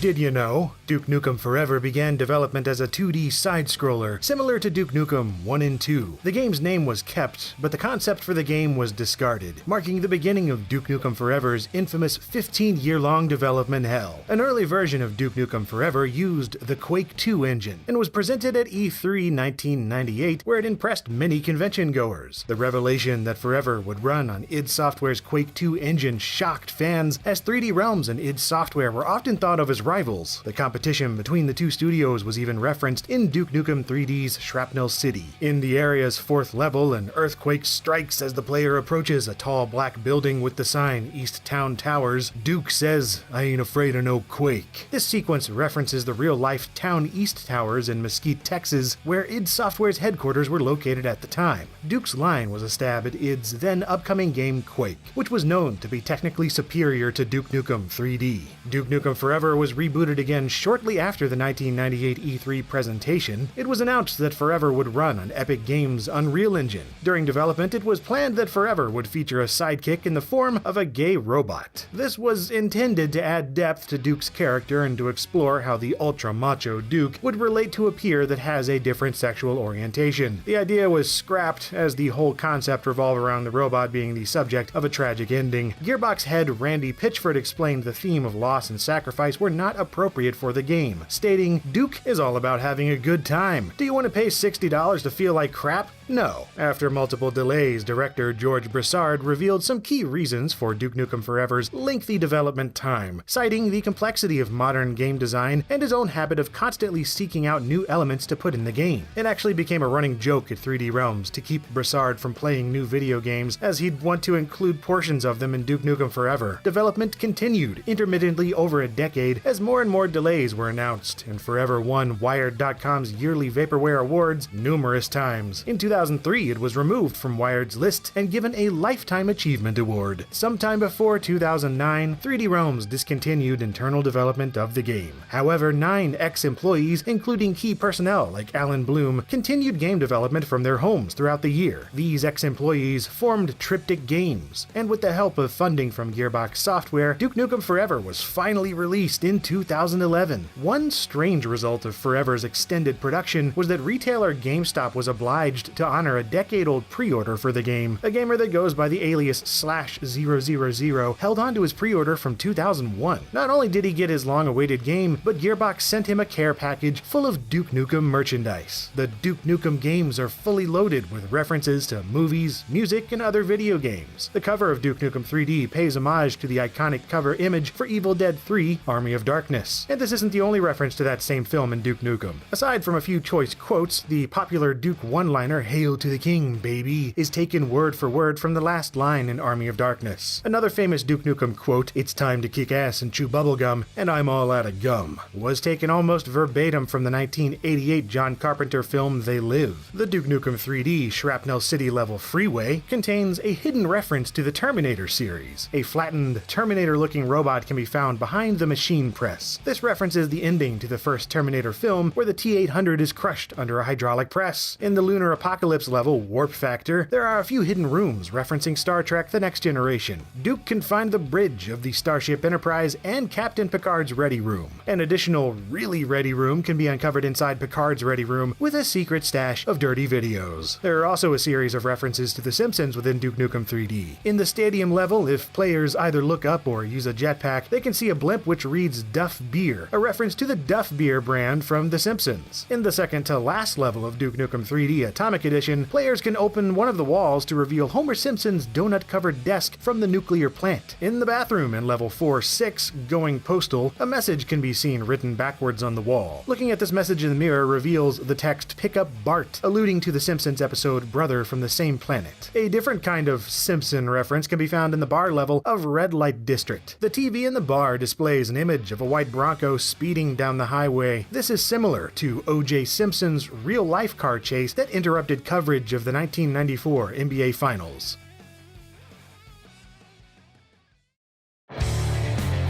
Over the years, Duke Nukem 3D was ported to over 11 different platforms, and each port had its own unique features and Easter eggs. In the classic Mac OS version, entering the cheat DN 1984 on the first level will display Big Brother is watching at the top of the screen, and replace the movie playing in the theater with a well-known 1984 Apple commercial. The Lunar Apocalypse level Dark Side contains a reference to Star Wars Episode 5, The Empire Strikes Back. In the PC version, players can find a dead Luke Skywalker hanging upside down at the back of a cavern, and in the N64 version of the game, Luke is replaced with Yoda. The N64 version has yet another alteration. In the original Duke Nukem 3D, the babes kidnapped by the aliens were woven into cocoons and tied up on pillars. Pressing the action button in front of them will make them moan, "Kill me," which is a reference to a similar scene in the Alien franchise. In the Nintendo 64 version, the babes' skin were covered up more, and they could not be killed. Instead, the action button will cause the babes to disappear with a message stating "Babe saved."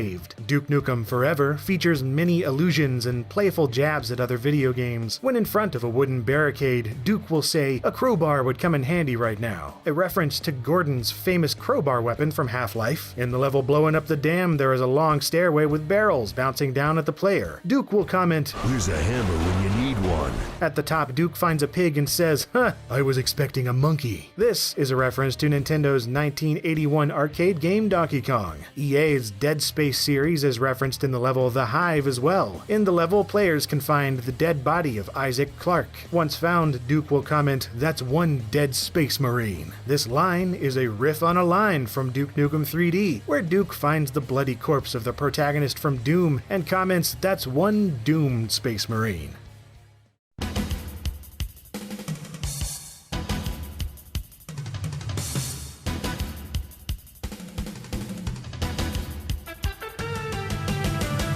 Did you know it's estimated that Doom was the most installed piece of software in 1995? The game was installed on more computers than even Microsoft's Windows 95. The popularity of the game prompted Microsoft co-founder Bill Gates to consider buying id Software. But instead, Microsoft opted to develop a Windows 95 port of Doom to promote the operating system as a gaming platform. On October 30th, 1995, Microsoft presented a promotional video for Windows 95 featuring Bill Gates superimposed into the game. Development of Doom began after id Software released Wolfenstein 3D.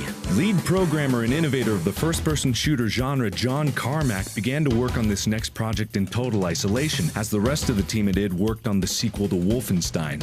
For this new game engine, Carmack developed code to display texture-mapped ceilings and floors, varying light levels, and even sloped flooring, although this feature was later removed. Initially, the team wanted to make a licensed game based on the film Aliens. id Software had even begun negotiating with 20th Century Fox for the license. However, this plan was abandoned to allow the developers more creative freedom.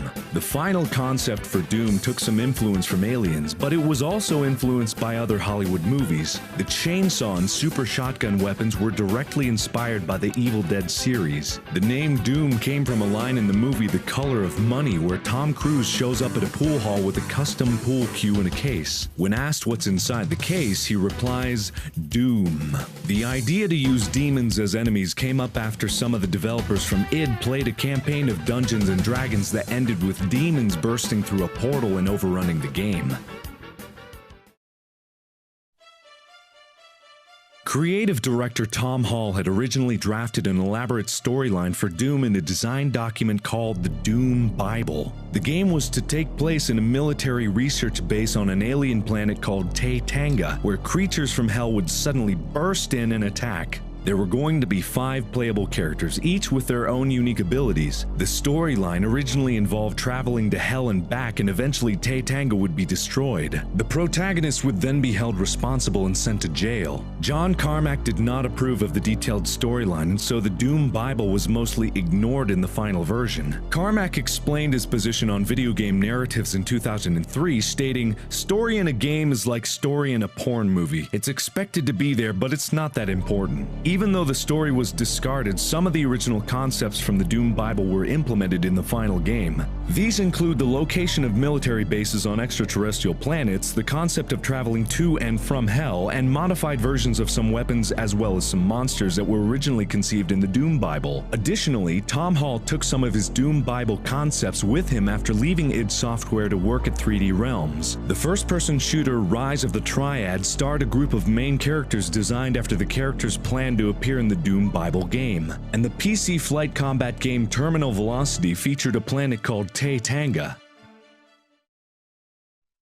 The Cacodemon monsters are inspired by the classic Dungeons & Dragons monster, the Beholder. The design of the Cacodemon, however, comes from another Dungeons & Dragons monster, the Astral Dreadnought. The Doom series has a lot more hidden secrets and Easter eggs. In early versions of the map Command Control, players can find a room containing a Nazi swastika symbol on the ceiling and floor. This was intended as a reference to Wolfenstein 3D, but it was later removed because of controversy. Wolfenstein was referenced again in Doom 2 as a secret map that can be accessed in level 15.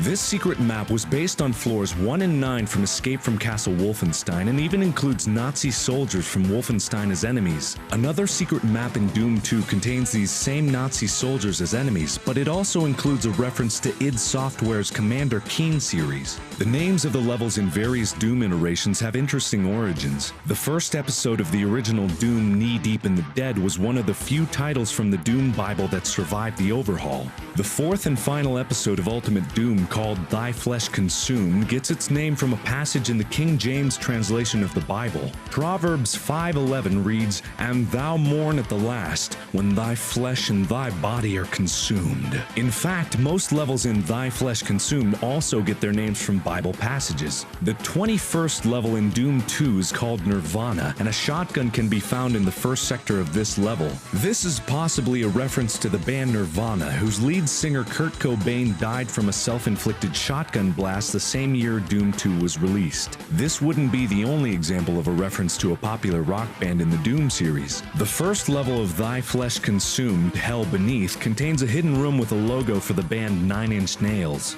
The soundtrack for Doom 2 contains a wide range of musical inspirations from other popular rock and heavy metal artists. A track titled Bye Bye American Pie contains a sample of the song Them Bones by Alice in Chains.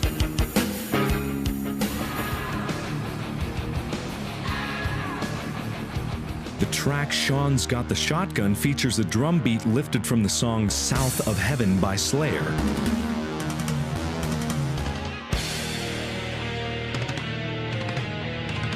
The track Into Sandy's City uses a slower take of the opening melody from the song Sex Type Thing by Stone Temple Pilots.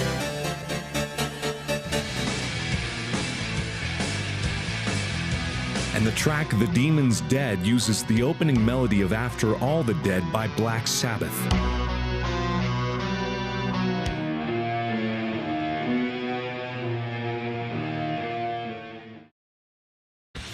During development of Doom 3, id Software scattered in a few references to the original Doom. At any point during gameplay, if the player enters a cheat code from the original Doom, a message will display stating, "Your memory serves you well."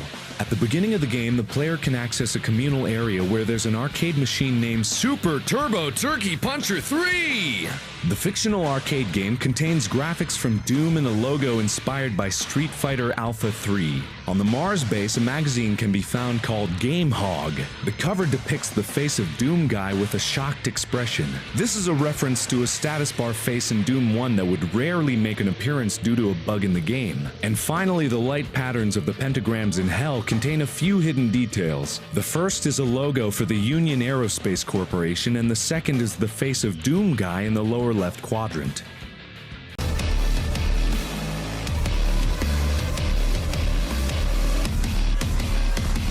Did you know? The audio designers for the 2016 reboot of Doom went to insane lengths while crafting the sounds of the game. The effect for the glory kill of the Mancubus was made by slathering a steak with honey, stuffing it into a vuvuzela, and then blowing it into a vat of cold soup.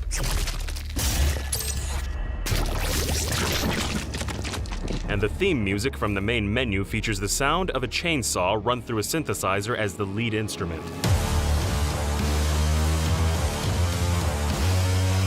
The heavy and aggressive synth sounds used throughout the Doom soundtrack come from a rare Soviet-era synthesizer called Apollovox. Doom composer Mick Gordon also ran audio through vast arrays of old guitar pedals, mixers, and other analog recording equipment, giving the music a gritty and industrial sound. Many songs from the Doom reboot also reference previous games in the series. The track Ties That Bind has a musical allusion to the Imps song from the original Doom.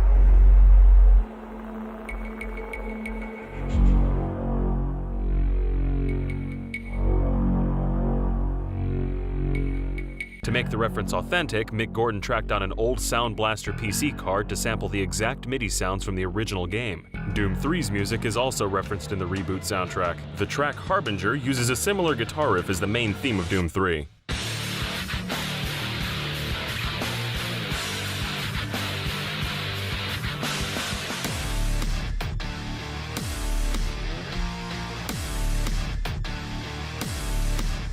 The most bizarre secrets within Doom 2016's soundtrack can only be found by running the music through a visual spectrograph.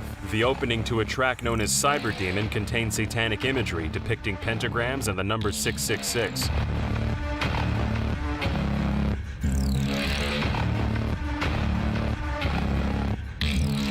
There's another song with hidden spectrographic visuals. The ending to the song Skull Hacker depicts the sprite of John Romero's head on a spike from Doom 2.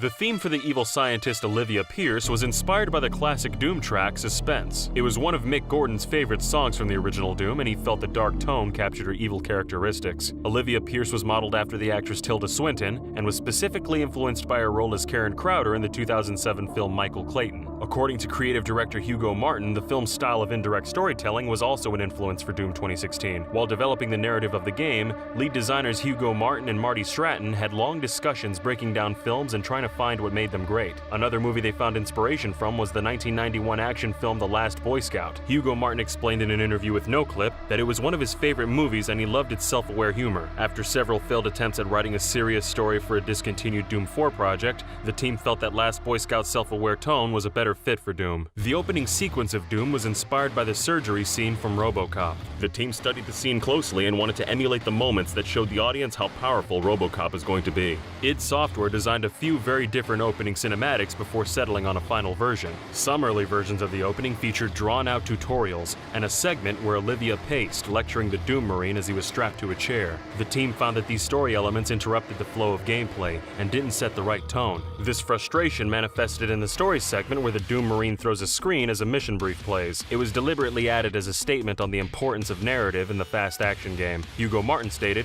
"We're gonna set the tone for the whole game. It's an action-first game. The beginning has to be action. We know this is ridiculous. You know this is ridiculous. Good. Can we just shake hands on this and have fun?"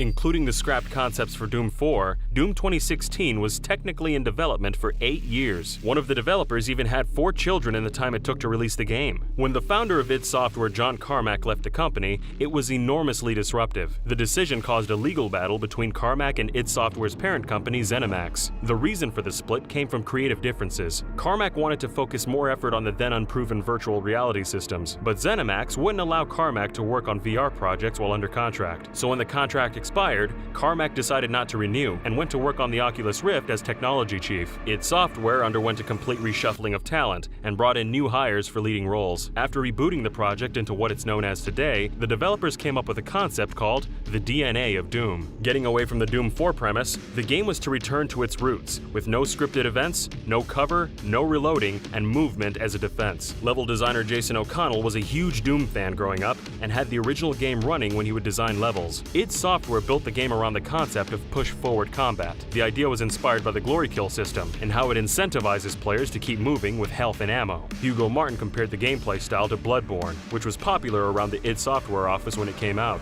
The game's finalized story was one of the last pieces to fall into place. When asked how far along in development the story was finished, Hugo Martin refused to answer, stating, "It would make us sound irresponsible if I told you how much time was left." Doom 2016 has a series of secrets and Easter eggs that reference past id Software and Bethesda games. The very first level has a reference to Fallout, with a Vault-Tec logo in the lower left corner of a doorway. A reference to Commander Keen can be found in Hell, where a small cave contains a skull on a stake, wearing Keen's signature yellow helmet. The Dopefish from Commander Keen Goodbye Galaxy can also be found in the logo of Cup Ramen, scattered about on computer desks on the Mars base. An Easter egg referencing Skyrim can also be found in a secluded cave in Hell. The cave contains a secret lever and a corpse wearing the iconic iron helmet from Skyrim with an arrow sticking out of its knee. The Super Turbo Turkey Puncher 3 arcade machine from Doom 3 makes a return in the Doom reboot, located on the Mars base behind a stack of large cargo boxes. The reboot contains tons of references to the original 1993 Doom, but the most interesting of all is part of a death animation. If the player is destroyed by an explosion in the secret throwback areas, the pixelated face of Doom Guy is clearly visible behind the visor.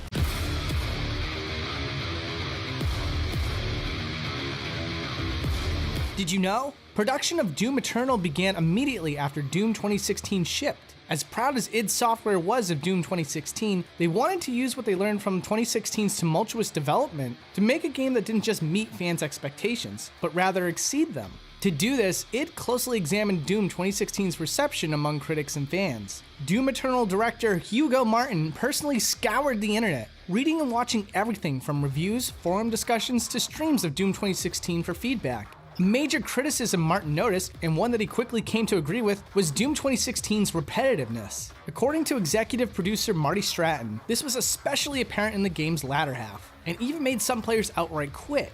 Its team looked at several ways to combat this. While they knew that players loved the combat arenas in Doom 2016, they found the level design in between battles to be lacking. And so it gave players new abilities, particularly in regards to traversing levels, to add more variety. Martin confessed, Doom 2016 was a one-trick pony. It didn't have much to offer besides skate parks and arena fights. Its combat was world-class, but everything else in the game wasn't necessarily up to the level of the combat. Every aspect of Doom Eternal had to get better. These new mechanics went through a series of testing and polishing, usually many times over until they felt right. For instance, initially the meat hook grabbed enemies and pulled them towards the player. However, this meant that the players had to wait in place as the enemy was reeled over to them. Id quickly realized that it didn't fit the lightning fast pacing of Eternal, and redesigned the hook to pull the player over to enemies instead. This not only sped up combat, but it also gave players the opportunity to use enemies as a means to traversing the levels. After making this change, some of the developers wanted the meat hook to be able to attach to any surface rather than just demons. However, others disagreed, insisting that this would ruin abilities such as the double jump or dash. The staff debated until the heads at id Software made the final call.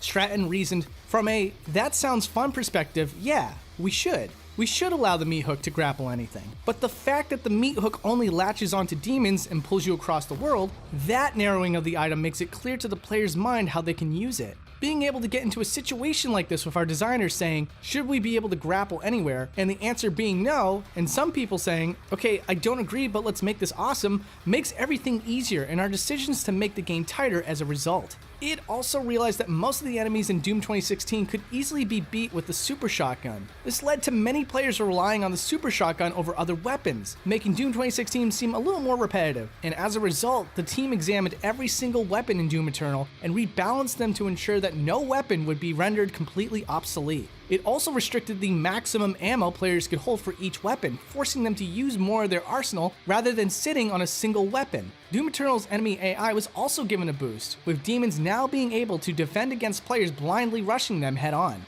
During Doom Eternal's development, the team also replayed the original Doom 1 and 2, and the often overlooked Doom 64. While each of these classic games inspired Doom Eternal, Doom 64 held a special place in Martin's heart. Not only was Doom 64 the first Doom game he ever owned, he also found its tricky level design especially influential while creating the levels for Eternal.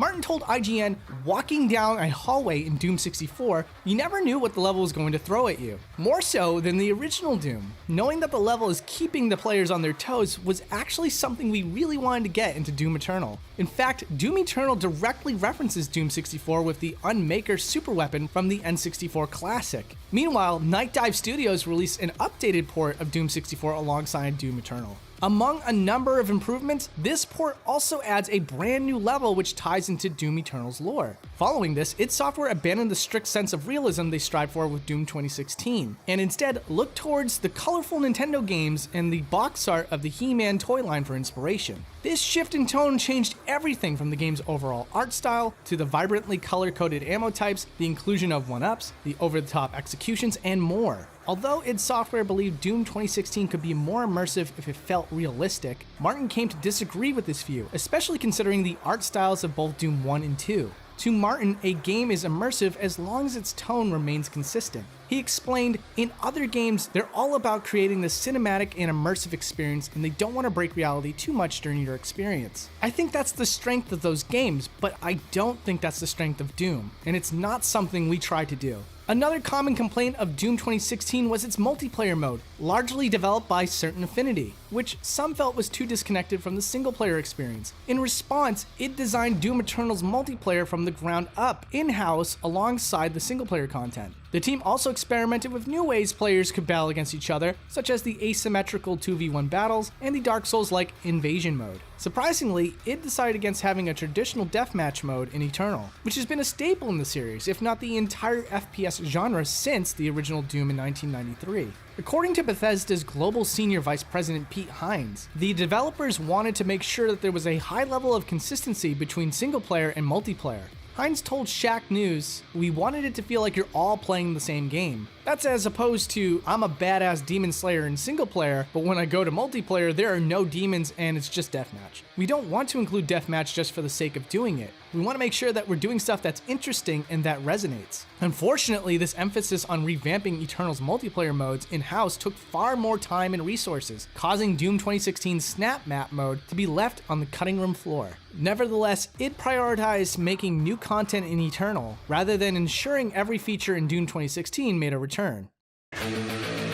For the game's soundtrack, Mick Gordon composed music for the game in large chunks of up to half an hour per song, with each chunk being able to flow into another naturally. This was done so that it could seamlessly fade into the chunk of music that seemed most relevant to what the player was doing. For example, weaker enemies have their own song that reflects how those enemies are entry-level foes. This can then seamlessly transition into a more intense version of the song at a moment's notice if a bigger demon shows up. Gordon wrote multiple endings for each song to allow for even more variety as well. In theory, this system ensures that no two players can even hear the same exact soundtrack, as the game stitches the score together piece by piece to reflect each player's unique experience. The only issue was that Doom Eternal's music can't simply be ripped out of the game and placed in an album for fans to enjoy. Instead, Gordon had to edit together complete versions of every song as he sees fit before the official soundtrack can be released. Interestingly, although Doom Eternal's metal-inspired score might already seem intense, it was actually going to be much faster. After giving a talk on Doom 2016's score at GDC 2017, Gordon met with id Software to discuss Doom Eternal's soundtrack. Gordon was asked to make Eternal's soundtrack bigger, badder, louder, and more in the player's face. He swiftly wrote the first piece of music for Eternal at blazing speed of 264 beats per minute. However, the song was quickly abandoned after it tested out in an early build of the game. Gordon explained, when you're trying to concentrate on what's going on and make really clear, calculated, careful decisions, if you've got like 264 beats per minute, double kick drums in your ears, it just pisses you off. But not in a good way. You actually hate the music. You hate the game. It's like too aggressive. So I had to actually, believe it or not, rein things back to a style that is more groove-based and carefully considered to allow more thinking space. Gordon also came up with his own language for the soundtrack's choral sections all on his own. Wishing to pay the Doom series lore respect, Gordon took the names of the demons in the games, chopped them up into syllables, and mixed them together to create a language. Afterwards, Gordon recorded 4 hours of demonic language to use in the soundtrack. The demonic chants that the players can hear in Doom Eternal aren't just random bits of gibberish though. According to Gordon, they can be translated into phrases such as, "The Slayer will rip and tear to the death." One of the game's writers, Adam Gascoigne, even put together a dictionary translating the demon language. Just 3 days before the game's release, Bethesda confirmed the PC version of Doom Eternal would use the controversial anti-pirating DRM software Denuvo. However, 2 days later, Resetera user Dante Menethil discovered Bethesda accidentally forgot to remove the Denuvo free executable file from the folder titled Original within the files of the Bethesda launcher version of the game. An update removing this Denuvo free file from the game followed quickly afterwards, but it was too late to stop the DRM free file from circulating online. While the file still required users to connect their Bethesda account online for the game's first activation, the leak massively helped the cracking community who used it to completely break the game's DRM protection less than a week afterwards. This wasn't the first time this happened to Bethesda or id Software either. id Software's prior game, Rage 2, accidentally shipped with a Denuvo free version of the game within the files of the Bethesda launcher release. This has led some to question whether or not both instances were accidents after all, or the work of a rogue Bethesda or id Software employee leaking the files. Despite being polar opposites in tone, fan art pairing the Doomslayer alongside Animal Crossing's Isabelle began flooding both fandoms leading up to Doom Eternal's release. While many may point to Doom Eternal sharing the same release date as Animal Crossing New Horizons as the cause, the pairing goes back even further. On July 9th, 2019, Twitter user Mr. Agent Strange posted fan art commissioned from Art Shops featuring the Doomslayer teaching Isabelle how to use the super shotgun. Coincidentally, while New Horizons had already been announced for March 20th, 2020, Doom Eternal had set to be released on November 22nd, 2019, and wouldn't be officially delayed to March 2020 for months. The official Doom Twitter account took notice of this and began playing along with fans leading up to Eternal's release. Meanwhile, Martin officially commented on the phenomenon himself, saying, "I think it's awesome and it speaks to the amazing diversity we see in games today. I honestly root for other games and other studios. I'm so proud to work in the game industry, and the fact that two games that are so completely different, getting a ton of press, come out on the same day. It's an incredible time to be in development, and I'm excited to play Animal Crossing New Horizons." While fans have been making their own Animal Crossing meets Doom Eternal homages, id filled the game with plenty of references of their own. For example, in the Fortress of Doom, players can find a PC which can be used to play Doom 2 by typing in the code Flynn Taggart. This is a reference to the Doom novelizations by David Abhue, as well as Brad Lena Weaver, where the protagonist was known as Corporal Flynn Taggart. Another reference to the series can be found on a bookshelf, which includes the book titled Retconned, The Life and Times of Flynn Taggart, whose name likely refers to the novels being retconned or non-canon in the modern Doom universe. Many more references can be found within Doomslayer's library, including Why I'm So Great Part 2 by Dork Norkum, a reference to Duke Nukem, Mesa Science Monthly, predicting unforeseen consequences, an homage to the Half-Life series, and From Nopefish to Dopefish, the Dope Tale, a nod to an enemy from id Software's Commander Keen series that has become a recurring joke. This isn't the only reference to Dopefish within Doom Eternal, as the player's chainsaw is marked with a Mixum's bucktooth dope saw. The famous fish can also be found in the scales hanging around the cultist base level 2. Another id Software in-joke within Doom Eternal regards Daisy. To those who don't know, Daisy was featured in the ending of the 4th and final episode of the original Doom, Thy Flesh Consumed. The ending text directly refers to Daisy reading, "But you stepped forward and brought forth eternal damnation and suffering upon the Horde, as a true hero would in the face of something so evil. Besides, someone was going to pay for what happened to Daisy, your pet rabbit." This was followed by a picture of the Doomslayer holding Daisy's decapitated head. More recently, Daisy was referenced in Quake Champions, which reveals that the Doomslayer still carries Daisy's left hind foot on him. Not for luck, but as, quote, a reminder of innocence lost. Despite the rabbit's seemingly definitive death, she returns safe and sound in Doom Eternal, hiding in various levels of the game. Furthermore, a painting of the Doomslayer holding Daisy can be seen in his private chambers, and fans also discovered that Daisy can be found subtly hidden within the game's official box art. Director Hugo Martin included himself in one of Doom Eternal's Easter eggs as well. Within the Ark Complex level, players can visit a convenience store where a bag of jerky meat named Gulami's Dried Meat Pieces can be found. The man on the cover of the jerky bag is none other than Martin himself. Martin wasn't the only member of the team who made it into Doom Eternal's Easter eggs either, as the entire QA team can be found within the game, listed on a monitor under the Union Aerospace Corporation's Quality Excellence winners. Did you know? When on paper, the script for a single episode of Telltale's The Walking Dead stacks nearly a foot tall. One of the writers for The Walking Dead games, Gary Whitta, also wrote the film The Book of Eli and part of Star Wars Rogue One. According to Whitta, a typical The Walking Dead script is the length of at least 2 feature films because of all the branching paths. The Walking Dead was once planned to have a black and white art style, so it would resemble The Walking Dead comics. As development progressed, the black and white graphics felt incomplete and didn't translate well from sketches to a 3D environment. During the planning stages for the story of Season 1, there was a subplot involving the Mafia chasing after the player and Clementine. According to lead designer Jake Rodkin, a solid 6 hours of this storyline was ultimately cut before production. The player protagonist also wasn't going to be Lee in early drafts. The player originally took control of Clementine's older brother. Telltale went with Lee instead, as it's easier for the player to connect with the lead characters when they can experience their relationship growing naturally over the course of the game, instead of the player witnessing their relationship through flashbacks. Walking Dead creator Robert Kirkman was given ultimate control of the game's story, but decided not to take it. He trusted Telltale's judgment and told them that all they needed to do was make people hug and cry and shit. However, both Telltale and Kirkman agreed from day one that the game needed a story that did not focus on Rick Grimes, like the comic and the TV series. This was so that fans of the series wouldn't know the story ahead of time. It also allowed the game to directly interact with the storyline of the comic book by taking place when Rick is in a coma. Even though Lee is heroic like Rick, Telltale created the character's backstory to be almost the opposite of Rick's. Where Rick is a police officer and the world recognizes him as good, Lee is a convicted criminal and the world sees him as bad.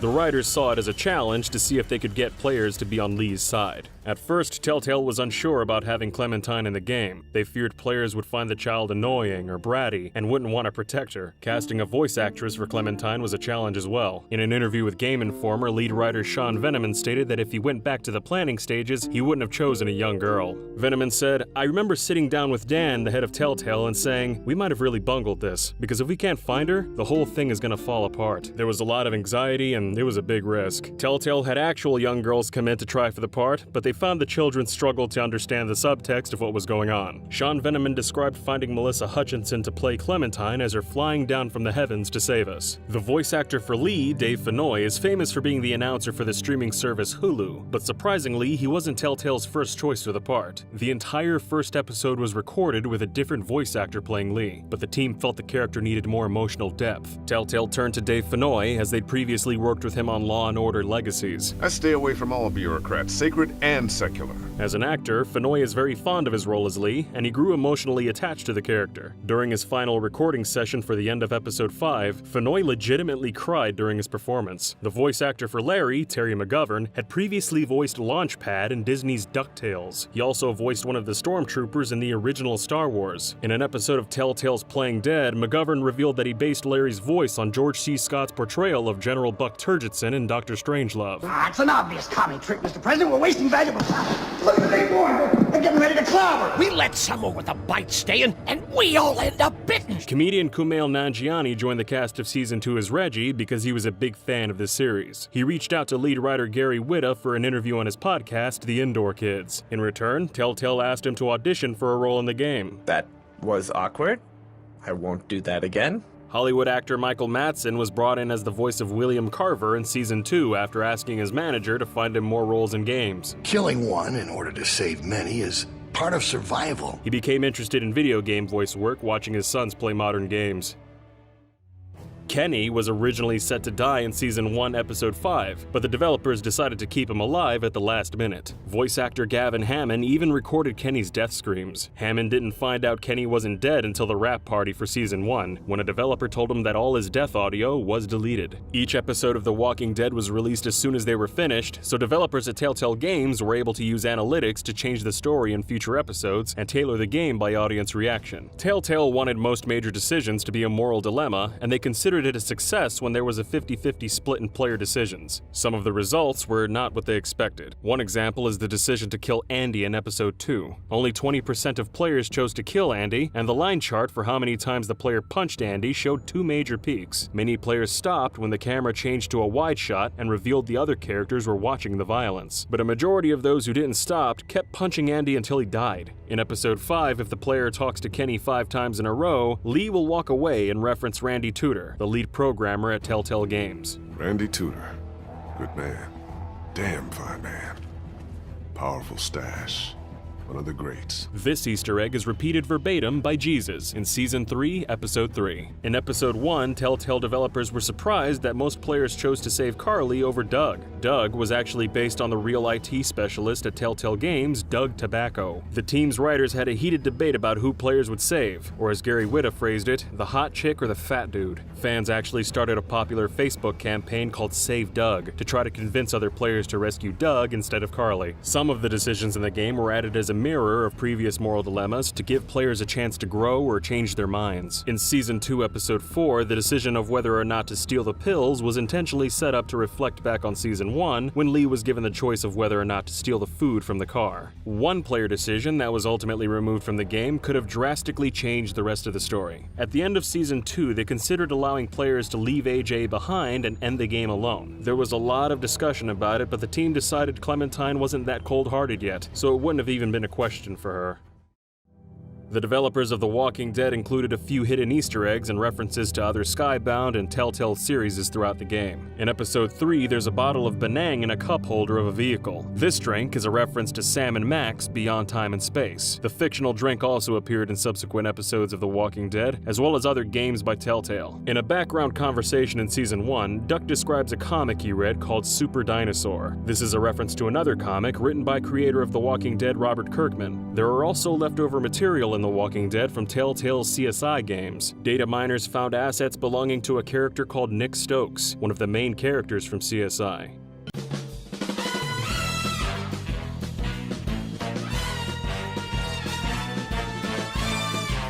Did you know the spy class in the Team Fortress series is based on a glitch that appeared in the early versions of the original Team Fortress? The glitch would cause players to appear on the wrong team. Because these enemy players appeared to have the same team color as your own, players would often mistake them for teammates. The original Team Fortress was a modified version of the game Quake, as well as the later Quake World update. The mod was released in 1996 and was created by a group of Australian college students led by John Cook and Robin Walker. It was a team-based multiplayer first-person shooter with 9 different classes to choose from, with game modes changing depending on the map. The developers began working on a standalone sequel to the mod using Quake 2 as a base, which they planned to call Team Fortress 2.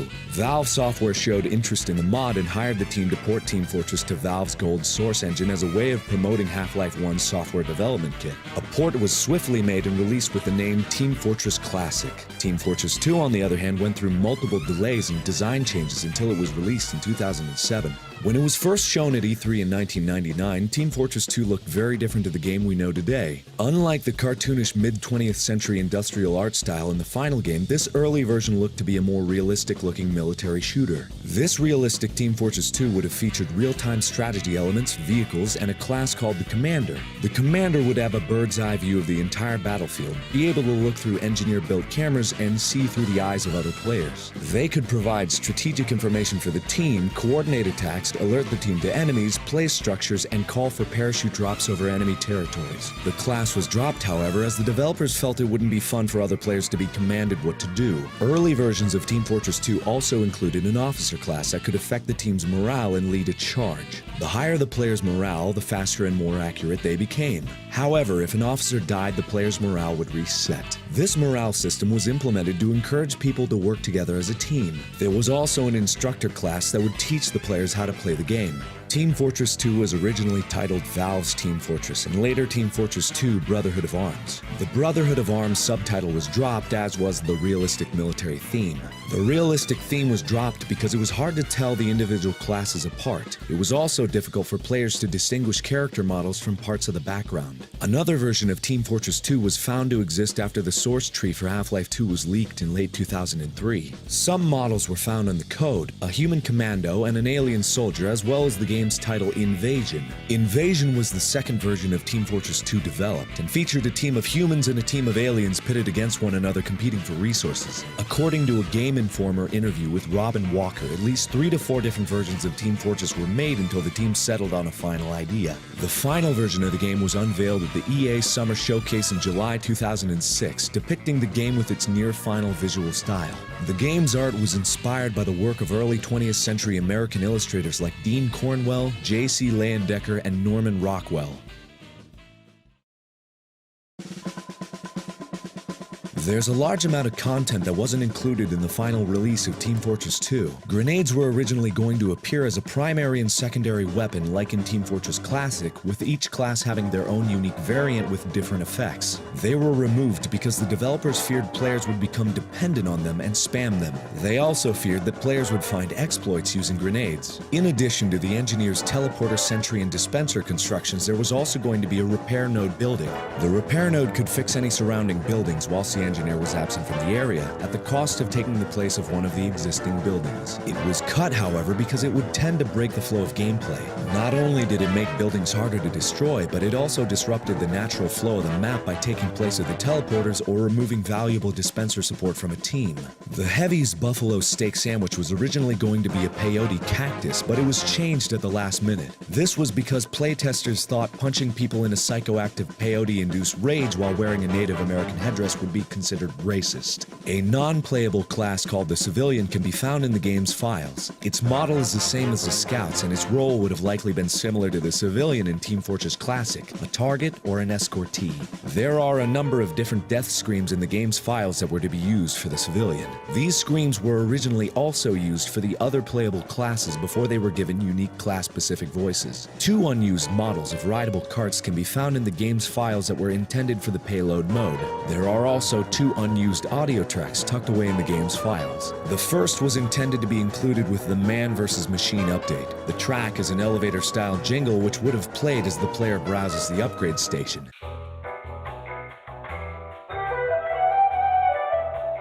The second is a MIDI version of the Intruder Alert track.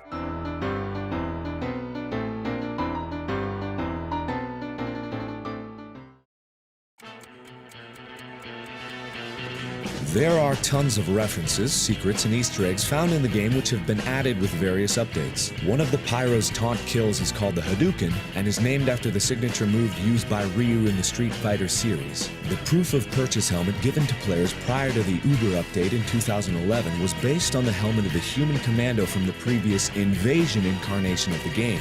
There are a couple of community-created items submitted through the Steam Workshop which have since been officially incorporated into the game. The knife used by the Spy, called Your Eternal Reward, is a reference to a scene in the 1992 Disney film Aladdin. In the scene, Jafar, disguised as an old man, tries to stab Aladdin with a similar-looking knife and says, "Your eternal reward." The item Familiar Fez for the Spy is a reference to the character Mustafa from the first 2 Austin Power movies. In the second movie, The Spy Who Shagged Me, when Austin encounters Mustafa, he says to him, "I don't recall your name, but your fez is familiar." The bow tie item Dr. Woe, which can be used by the Spire medic, is reference to the show Doctor Who, in particular to the 11th incarnation of the Doctor, who was commonly associated with wearing a bow tie. When placing the red tape recorder onto a building, an inaudible sound can be heard. When the sound is slowed down between 70 to 80%, it says, "Make some noise." When a scout is blown up, there's a 1 in 100 chance that a dove will fly out of his splattered remains. This is a reference to the Meet the Medic video where the medic accidentally seals his pet bird Archimedes inside the scout's chest. Did you know? The Heavy's father was a counter-revolutionary in the USSR. Upon his death, the Heavy and his family were deported to a North Siberian gulag. Roughly 27 years before the events of Team Fortress 2, the prison is burned to the ground 3 months into the Heavy's stay. Considering he looks to be somewhere in his 40s by now, this implies that an adolescent Heavy took out the entire camp security via torture and freed everyone inside. One of the Heavy's possible secondary weapons is the Dalokos bar. Dalokos, spelled backwards, is Chocolad, which is Russian for chocolate. The Heavy's gun, Sasha, is the only thing the Heavy appears to care about other than family. In fact, he loves it so much he sleeps beside it. Unlike most of the class-specific TF2 updates, the Soldiers update came alongside the Demomans in an update entitled War. The update started with a contest awarding whoever killed more of the opposing class a special new weapon. The War comic accompanying the update explained the Demoman and Soldier's friendship prior to the event, and sometimes when dominating one another, both classes will voice lines referencing their former friendship. Dominated! But you're still me best mate. dominated. I'm still your friend. A weapon available to both the soldier and demo man is the half Zatoichi, which has multiple references in its name. Zatoichi is a blind swordsman created for a series of films occurring in late Edo Japan, relating to the soldier's vision being permanently obscured by his hat. Also, the demo man only has one eye, hence the half in the name. While likely unintentional, the late Edo period is around the 1830s to 1840s, and Team Fortress 2's story begins in 1850. The weapon also has an attribute called Honor Bound, which prevents it from being sheathed until it kills. This is likely a reference to the infamous Muramasa, a Japanese swordsmith whose swords could not be sheathed until they drew blood. The demo man, aka Tavish Finnegan de Groot, is bizarrely obsessed with jobs. According to his mother, his father held down 26 jobs at once. She holds this against him as he only has a measly 3 jobs. In the Abominomicon comic, the demo man searches a graveyard for ghosts hoping they'll give him jobs. He ends up finding one given by a wizard who warns him not to read the Abominomicon. Being a child, he reads it anyway. And as far as we know, this is actually the story of how he lost his eye. The demo man's weapons feature several blatant references to him being Scottish. One of his melee weapons, Nessie's 9-iron, is a golf club named after the Scottish Loch Ness Monster. Scotland also happens to be where modern golf was invented. One of his alternate grenade launchers is called the Lock and Load, and one of his sticky launchers is called the Scottish Resistance. This refers to the Scottish revolt against English rule in the late 1200s. The Eyelander, Demo Man's default sword, is a reference to the movie Highlander. And lastly, the Scottish handshake is a slang term that references a stereotype of the Scottish people. It implies that they're aggressive, even under agreeable circumstances. The Scout has as much Boston in him as the Demo Man has Scottish. One piece of concept art suggests he could have featured a more blatant visual interest in baseball, complete with a baseball t-shirt and matching red cleats. One of his cosmetic items are red socks, which is a reference to the baseball team of the same name. Once the Scout's update was released, he received a new weapon unlock called the Sandman. The Sandman is a bat and ball combo which, if aimed correctly, can be used to temporarily stun opposing players. The name and its stifling abilities references the Sandman, a mythical character who puts people to sleep by sprinkling sand in their eyes. The Scout's scattergun had unused sound effects for a double-barrel shot. The sound was ultimately repurposed for the Force of Nature weapon instead.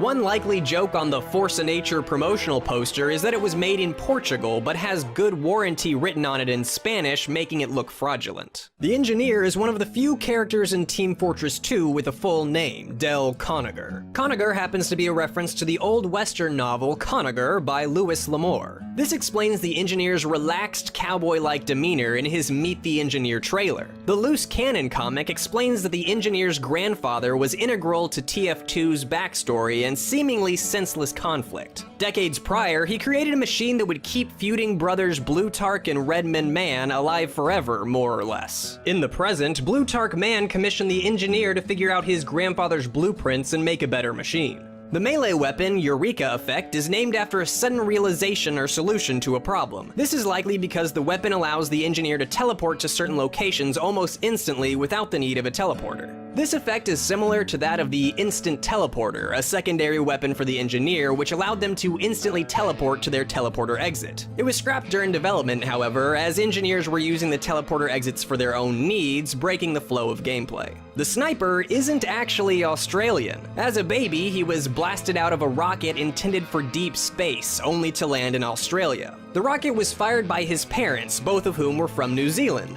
New Zealand which voluntarily sunk itself to the bottom of the ocean. One of the Sniper's secondary weapons, the Gerati, is never officially referred to as a jar full of urine, although it's heavily implied and the other characters all know what it is. Gerati is actually a shortening of jar-based karate, a crude form of combat invented by CEO of Manco, Saxton Hale. In the Meet the Spy video, the Red Spy attacks the Sniper, slashing his cheek before killing him. Upon the release of the Sniper vs. Spy update, the Sniper's model was updated to have a scar on his cheek. The spy originates from France, but interestingly, his accent becomes British when the game is played in French. The spy embodies everything international and has a vast variety of stabbing weapons from different locations. His default knife is a butterfly knife or balisong. It's sometimes called a Batangas knife after its place of origin in Batangas, a province of the Philippines. The Conover's kunai represents Japan. Kunais were originally used as a kind of trowel, but were adopted by ninjas to gouge holes in walls, and sometimes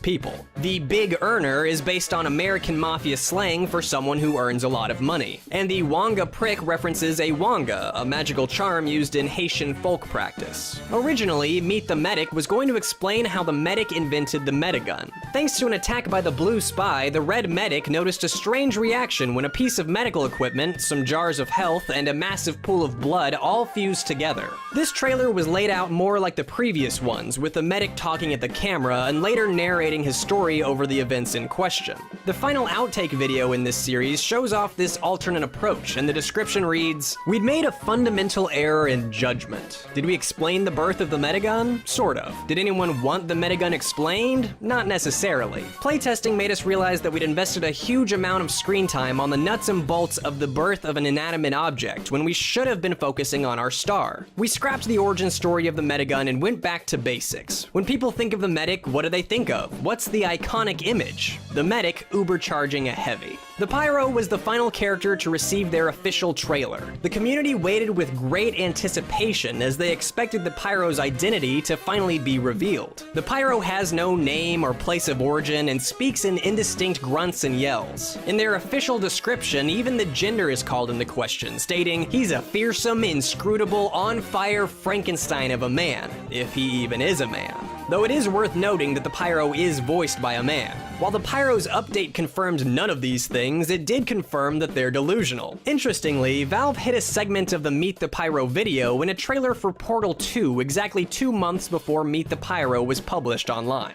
One hot debate in the gaming industry is the argument of what video game came first. There's no simple answer, as the criteria for judging it is constantly changing. However, it is a little easier to answer what the first commercially sold video game was. To find an answer, we'll have to look back to 1979, traveling to the magical land of Finland. Unsurprisingly, the first game sold was a digital version of an already popular existing game, chess. ChessMac, created for the Telmac TMC 1800 computer, was a chess sim game by Raimo Suonio. Raimo had a lucky break into the world of commercial releases, taking advantage of his existing job position in a computer store. The store included his game in their catalog, resulting in a high volume of sales, a staggering 104 copies sold. That may seem small by today's standards, but at the time, this was a substantial number, considering the high barrier to entry for computers and its regional release exclusivity within Finland. It may not be the oldest video game to be created, but it certainly was the first commercially sold title, and even back then included its own Easter eggs. Within the software are 2 different versions of John Conway's Game of Life, a simple mathematical visualization that plays out the evolution of a single input based on rules which determine how a cell will change and alter the cells surrounding it. This is defined by 4 rules dictated by the cell's position around other live or dead cells, which is exactly as exciting as it sounds. From the first commercial PC game to a game that almost certainly should never have been sold, the infamous Big Rigs Over-the-Road Racing.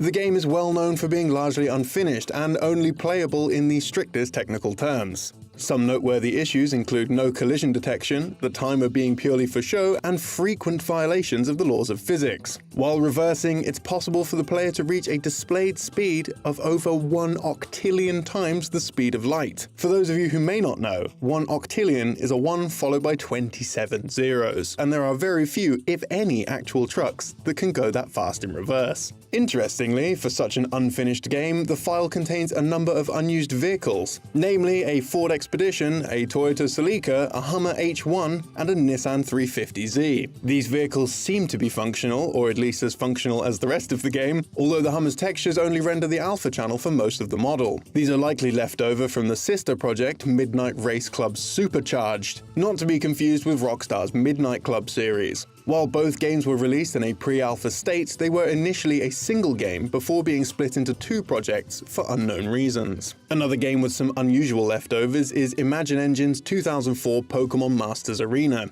This title is a collection of simple Pokémon-themed minigames published by ValueSoft. As you might expect, it was a low-budget title leveraging the Pokémon license, and by the nature of shovelware development, it's common for these types of games to be simple reskins of other games by the same developer. In this case, the game actually has leftover content from several other games, including graphics and audio from Blue's Clues, Blue Takes You to School, Care Bears Let's Have a Ball, and Jonah, a VeggieTales game. Needless to say, these files go entirely unused in the actual game. Moving on to a series with a far more reliable development team, Black and White was developed by Lionhead Studios and designed by Peter Molyneux. Molyneux is a man who famously never overpromises on his games except for all the times he's done that. The first game in the series introduced an innovative and remarkable mechanic where the player could raise their own creature and manipulate their AI by punishing or praising their behavior. Unfortunately for those digital companions, the game contained a small logical bug where scolding your creature after it defecated would cause it to be permanently constipated. Thankfully, a patch was released which fixed this particular problem, but the sequel, fittingly named Black and White 2, contained an Easter egg that may have been more effective at loosening bowels.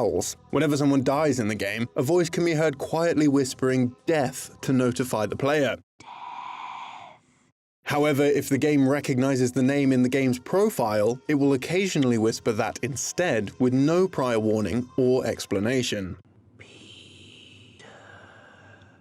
However, on a more solemn note, the game's City of Heroes featured an NPC by the name of Matthew Bragg, also known as Coyote, often appearing to give guidance or instruct new players on how to play the game. This NPC was a tribute to the real Matthew Bragg, a regular on the official City of Heroes forums under the name Coyote, prior to the game's release, known for his helpful and friendly nature, particularly towards new members. Sadly, he passed away shortly after the game's release, prompting the developers to memorialize him in their game. However, with the servers shutting down on November 30th, 2012, any official means to access the game, along with this in-game tribute, no longer exists. The fan-favorite post-apocalyptic RPG Fallout New Vegas was unfortunately riddled with many bugs and glitches on release due to a shockingly short 18-month development cycle. The final update for the PC version of the game was released on July 7th of 2011. However, on December 29th of the same year, Josh Sawyer, the game's project director, released a mod for the game, simply known as jsawyer.esp. While not an official update or patch, the mod was intended to bring a number of tweaks and changes to the game that were never implemented prior to release. Some noteworthy changes include a huge difficulty rebalance, making food and water much more rare, lowering the level cap from 50 to 35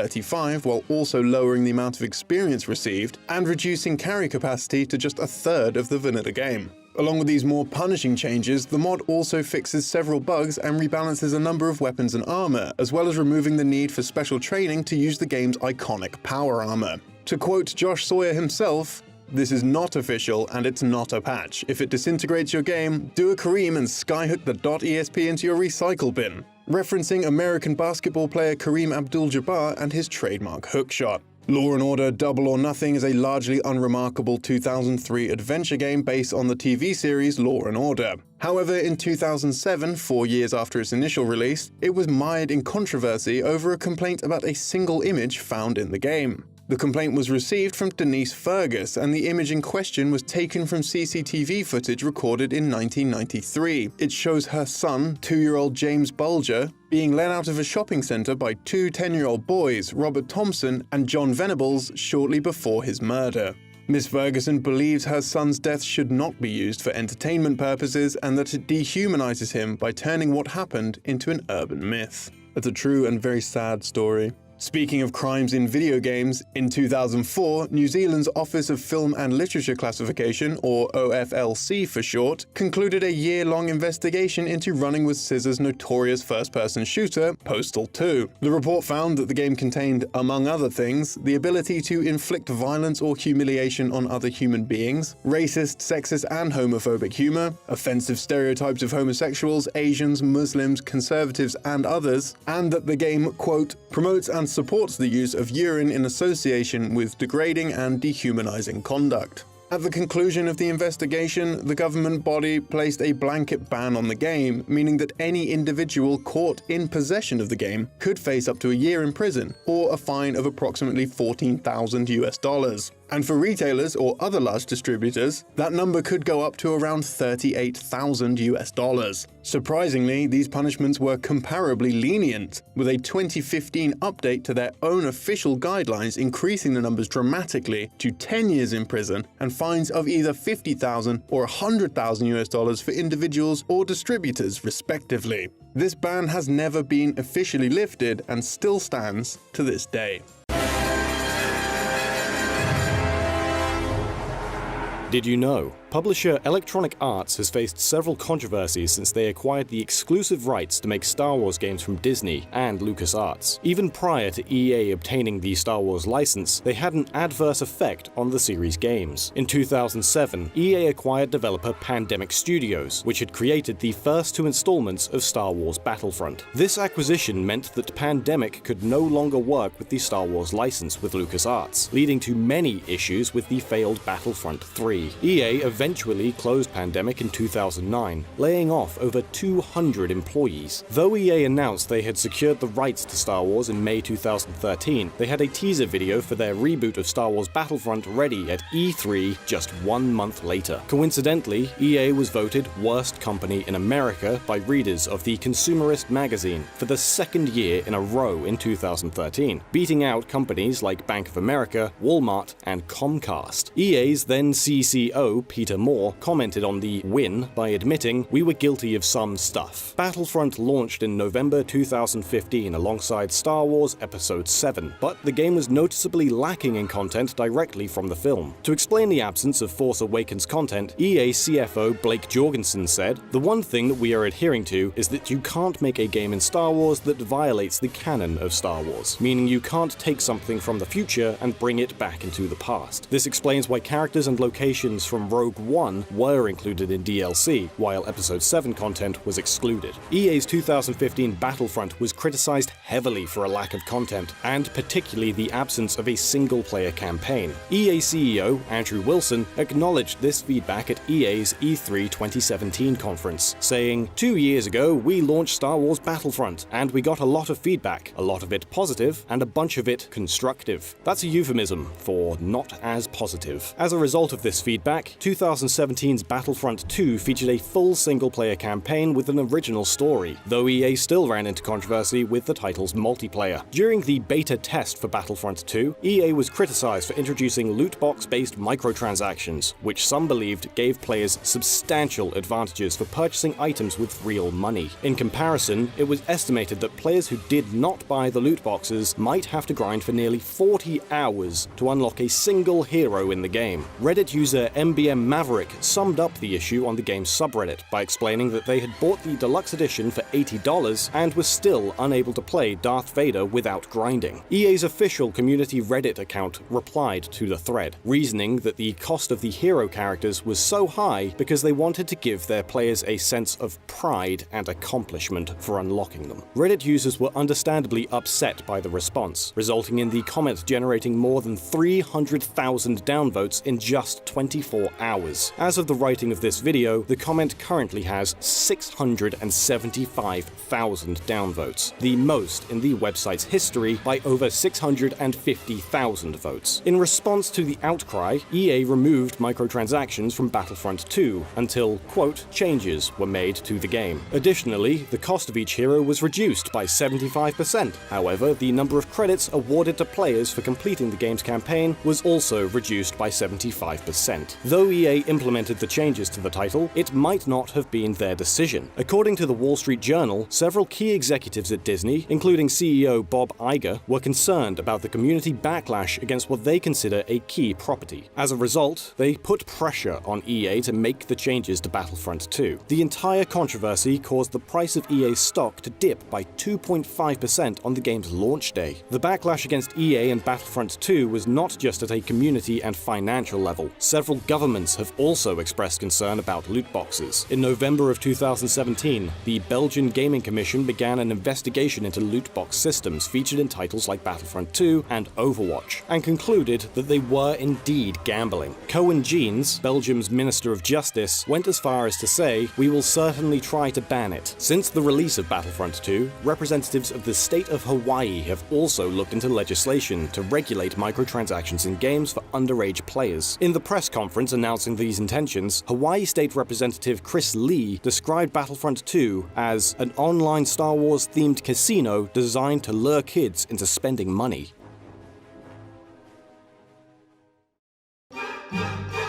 Battlefront and Battlefront 2 are not the only Star Wars games in development at EA. Other games were put in development at Titanfall developer Respawn Entertainment and Dead Space developer Visceral Games. Visceral's first attempt at a Star Wars project was an open-world game, codenamed Yuma, inspired by the real-world desert in Arizona where the Jabba's Palace scenes were filmed. Development of Yuma was shuttered when EA poached Uncharted series writer and director Amy Hennig for the project, and she refocused the game into a linear, narrative-driven action-adventure called Ragtag. The main character was codenamed Dodger, a man forced into the galaxy's criminal underworld after dodging the Imperial draft. Kotaku's Jason Schreier talked to several ex-developers who all thought that Ragtag's narrative was awesome, with one saying, "This was the coolest shit I've ever seen." To differentiate the game from Uncharted, a theme of sabotage was incorporated, and players were to be given non-lethal options to defeat enemies. However, development hit trouble early on when EA split Visceral's team in two, with half of the team working on Ragtag and the other on DLC for Battlefield Hardline. This did not help the studio's morale, with one developer saying, "It was made very clear that the development team MVPs were the ones creating Star Wars magic while us lowly mortals slaved away on Hardline DLC." The team also had trouble with EA's in-house engine, Frostbite 3, which was made for first-person shooters and was missing tools for third-person action games. Visceral was also located in San Francisco, California, which has the highest cost of living in the United States, making the developer EA's most expensive studio. The publisher originally offset these costs by teaming Visceral with Jade Raymond's Montreal-based Motive Studios, but Motive was pulled from Ragtag to create the story mode for Battlefront 2. Still, Visceral created several high-octane demo samplers that one developer described as Uncharted Star Wars. The demos and story, however, were not enough to impress the executives at EA, who told Visceral's employees that they were closing the studio and that they had just 3 weeks to get portfolios together. It was explained by several developers that the game and studio fell apart because of ambitions set too high for the budget they were given, clashes between Visceral's staff and director, and the creative chokehold Lucasfilm and Disney had over Star Wars. Any change in a character's costume or weapon design had to be approved by Lucasfilm, which could potentially take months. Some ex-developers also felt that development was unfocused, with one explaining Dodger couldn't even shoot his gun and were fine-tuning where his hand placement needed to be on a door. Just 3 weeks after Visceral's closure, EA announced that it had reached a deal to purchase Respawn Entertainment for $400 million.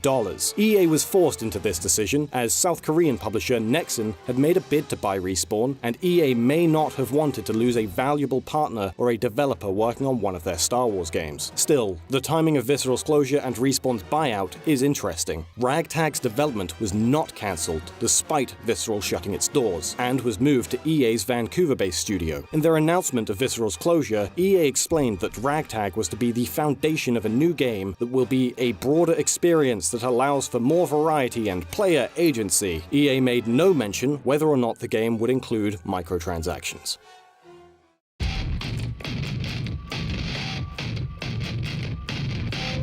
Did you know? The New Order was the first Wolfenstein game to be released in Germany. German laws forbid the use of Nazi imagery in games, as they're generally considered as toys rather than art. To have the game approved, the game's developers, Machine Games, had to meticulously edit out any reference to Nazis and decide what was and wasn't okay to show. For example, the number 88 is a coded Nazi reference. H is the 8th letter of the alphabet, so 88, or HH, is a message meaning Heil Hitler. So if the number 88 were to be included coincidentally, the team had to decide decide whether or not to remove it. Wolfenstein: The New Order also very nearly didn't get made. After being founded in 2009 by industry veterans, Machine Games immediately began pitching projects to publishers. One of these publishers was Bethesda, who had recently gained access to id Software and all of its franchises. Although every pitch by Machine Games was shot down, Bethesda offered them an id property to work on. Machine Games' creative director Jens Mathies had gotten his start in the industry making Quake mods, so the chance to work on another id franchise was a dream come true. The company ultimately chose to work on a new entry of Wolfenstein. Machine Games was invited to meet with id Software in Texas. The team thought they'd have to pitch their own Wolfenstein concept, but it was actually the other way around. id were already confident that Machine Games would do the series justice, and wanted to pitch their id Tech 5 engine to Machine Games. Their collaboration with Bethesda proved to be fruitful, with Machine Games receiving full creative freedom and no pressure to include multiplayer. Story was considered to be an integral part of the New Order. The basic premise of the game, a world where the Nazis won World War II, proved to be a well of creativity. While the cast is full of exaggerated personalities like General Death's Head, the team wanted to portray the Nazis as humans, rather than caricatures. They were careful to make the threat and the ideology of the Nazis feel consistent and threatening. While it was tempting to make them a joke, Mathies believed it would be a missed opportunity to assume the Nazis were evil and not show the player why they were evil. He argued that games can put you on the receiving end of cruelty in a way that other media can't. The game's 1960s setting was a deliberate choice, as a lot of progressive values such as sexual liberation and human rights became a mainstream concern in the 60s. The team felt it would be interesting to pervert that by having the 60s ruled by Nazis who hold opposing values. It was important to id that series protagonist BJ remained a hero, rather than become a morally ambiguous anti-hero. The designers were sure to reveal things to both BJ and the player at the same time, so that the player and the character were both on the same page. Mathies felt this technique was effective, but oddly rare in games. One way they accomplished this was to present BJ with a horrible choice at the start of the game, so the player would come to hate antagonist Death's Head. Death's Head returns from Return to Castle Wolfenstein and the 2009 Wolfenstein. Machine Games decided to bring Death's Head back from Return to Castle Wolfenstein and the 2009 game, as it was an opportunity to flesh out the character and give fans some closure. And while only capable of saying his own name, Max Hass proved to be the most difficult character to cast. He was based on Garp, from the 1978 John Irving novel, The World According to Garp. The tone of the game was also influenced by other media. It took inspiration from two films in particular, RoboCop and Inglourious Basterds. This was because the team wanted to create fiction with rich themes and a coherent plot, while also featuring over-the-top violence. The New Order was built to be longer and more difficult than a typical shooter campaign to compensate for the lack of multiplayer. The game rejected many modern shooter mechanics such as a limited weapon pool and regenerating health. The team instead adopted a more 90s sensibility, giving the player 100 health and armor that must be replenished using pickups. However, they didn't reject modern mechanics entirely, giving BJ a more modern leaning system and allowing his health to regenerate up to 20% to give critically injured players a fighting chance. Machine Games also intended to release 2 DLC packs for the New Order, but instead released a new standalone title in 2015, Wolfenstein: The Old Blood. Development of the DLC packs for the New Order were progressing smoothly, but since their stories were set back to back, the team decided to simply combine them.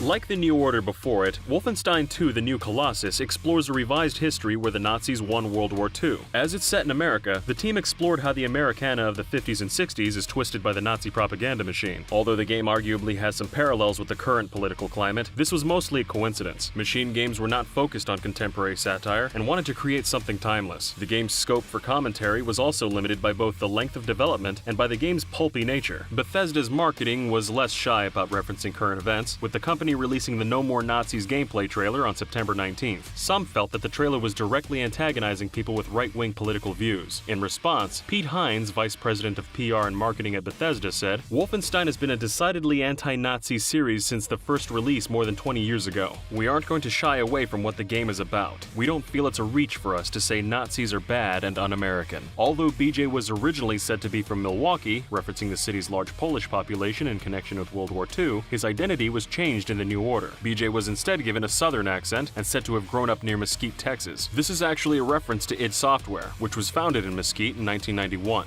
The redesign of BJ's appearance also bears a striking resemblance to German actor Till Schweiger, best known in the West for his role as Hugo Stiglitz in Inglourious Basterds. Since the game's developers already admitted to drawing inspiration from the film, it's likely their resemblance isn't a coincidence. As well as referencing real life, the New Order also has several nods to other video games. While in the car at the opening sequence of Chapter 6, it's possible to spot spot a reference to another id Software property. The car keys in the ignition have a Quake 3 rocket launcher keychain dangling from them. There's another reference to an id title. In Tekla's room, there's a board of chipwood with the letters IDKFA written on it. This is a cheat code from Doom 1 and 2 that gives the player full health, ammo, and armor as well as all keys and weapons in the game. Machine Games also included a reference to publisher Bethesda. In Chapter 7, it's possible to find a large red circular vault-like door shrouded in steam. The door is labeled 101, a reference to Vault 101 from Bethesda's Fallout 3.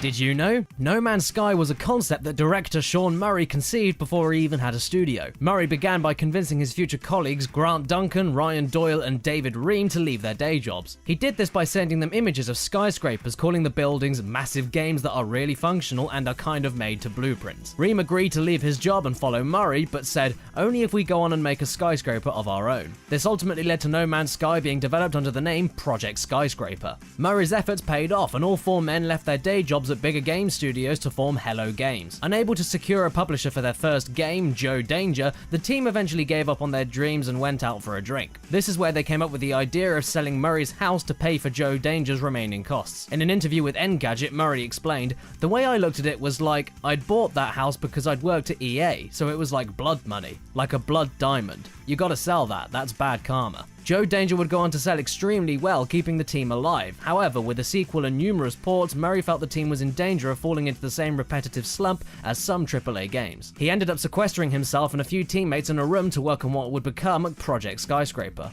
Murray drew inspiration from sci-fi novels such as Frank Herbert's Dune, and the works of Isaac Asimov, Arthur C. Clarke, and Robert A. Heinlein. The small crew bought several sci-fi books and ripped the covers off of them, using the illustrations to coat their walls. No Man's Sky was also influenced by the BBC microgame Elite. Elite was a space simulation game with an emphasis on trade. The basic goal was to get as many credits as possible, which the player could acquire through trading, bounty hunting, mining, or even piracy. They could do this across 8 mini-galaxies, each containing 256 procedurally generated planets. No Man's Sky uses the same basic idea, but with its own algorithm and just one galaxy. The game actually has over 18 quintillion procedurally generated explorable planets. There are so many that if the player only spent a second on each with no travel time, it'd take about 585 billion years to see them all. The game is so massive that the team had to create virtual probes to explore the universe for them. These probes explore planets to make sure the universe is consistent and that much of it as possible is up to their quality standards. The game also has its own fundamental rules and periodic table that dictates what's possible in its virtual universe. For example, the team changed the game's physics so that moons can orbit much closer to planets, making skies more interesting. In reality, moons orbiting that close to a planet would cause massive damage to both bodies through tidal forces. The team would also tweak individual elements themselves to create more beautiful worlds. As well as having moons orbit closer, artist Grant Duncan wanted some planets to have green skies. To achieve this, the team had to rework their periodic table so that atmospheres could have the right particles that would diffract light at a wavelength that appeared green. Everything in No Man's Sky's universe is interconnected, which means that this design process became a delicate balancing act. Murray told The Atlantic that something as simple as altering the color of a creature can cause the water level to rise.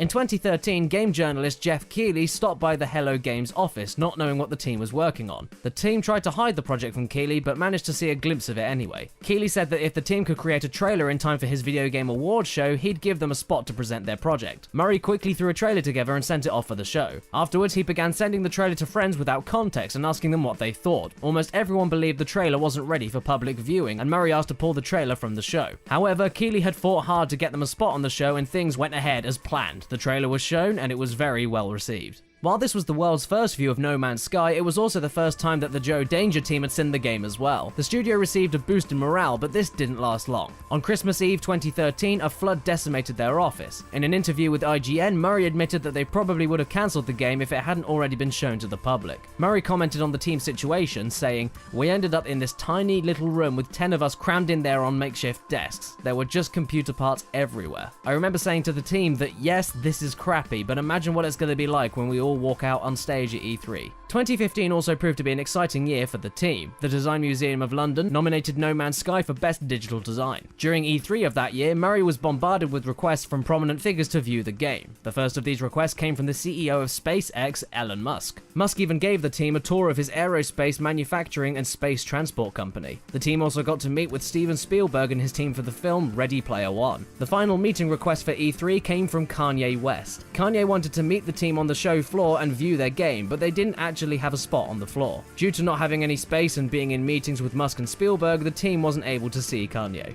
Hello Games later revealed a new trailer and announced that No Man's Sky would be released on June 21st, 2016. With only a month before its release, Kotaku reported that 2 different sources informed them that the game would be delayed. Murray confirmed the delay through the PlayStation blog, saying, "We realized that some key moments needed some extra polish to bring them up to our standards. After a short delay, No Man's Sky will launch in North America on August 9th, in Europe August 10th, and in the UK August 12th. There's also been speculation that the cause for delay was due to legal issues that weren't public. Behind the scenes, Hello Games were dealing with a battle over the word Sky in their name. On June 17th, Murray tweeted, "We finally settled with Sky. We can call our game No Man's Sky. 3 years of secret, stupid legal nonsense over." Sky TV, a European satellite television and broadband service provider, owns the trademark for the word Sky. Less than a month later, PC Gamer revealed that a Dutch company, Genicap, claimed to own rights to the super formula that No Man's Sky relies on to create procedurally generated planets. Genicap co-founder Jeroen Sparrow said that his company didn't provide Hello Games with a license for the formula, but that they wouldn't stop the game's launch. However, if the formula had been used, they would need to have a talk with Hello Games. Murray has stated since that the team did not use Genicap's formula.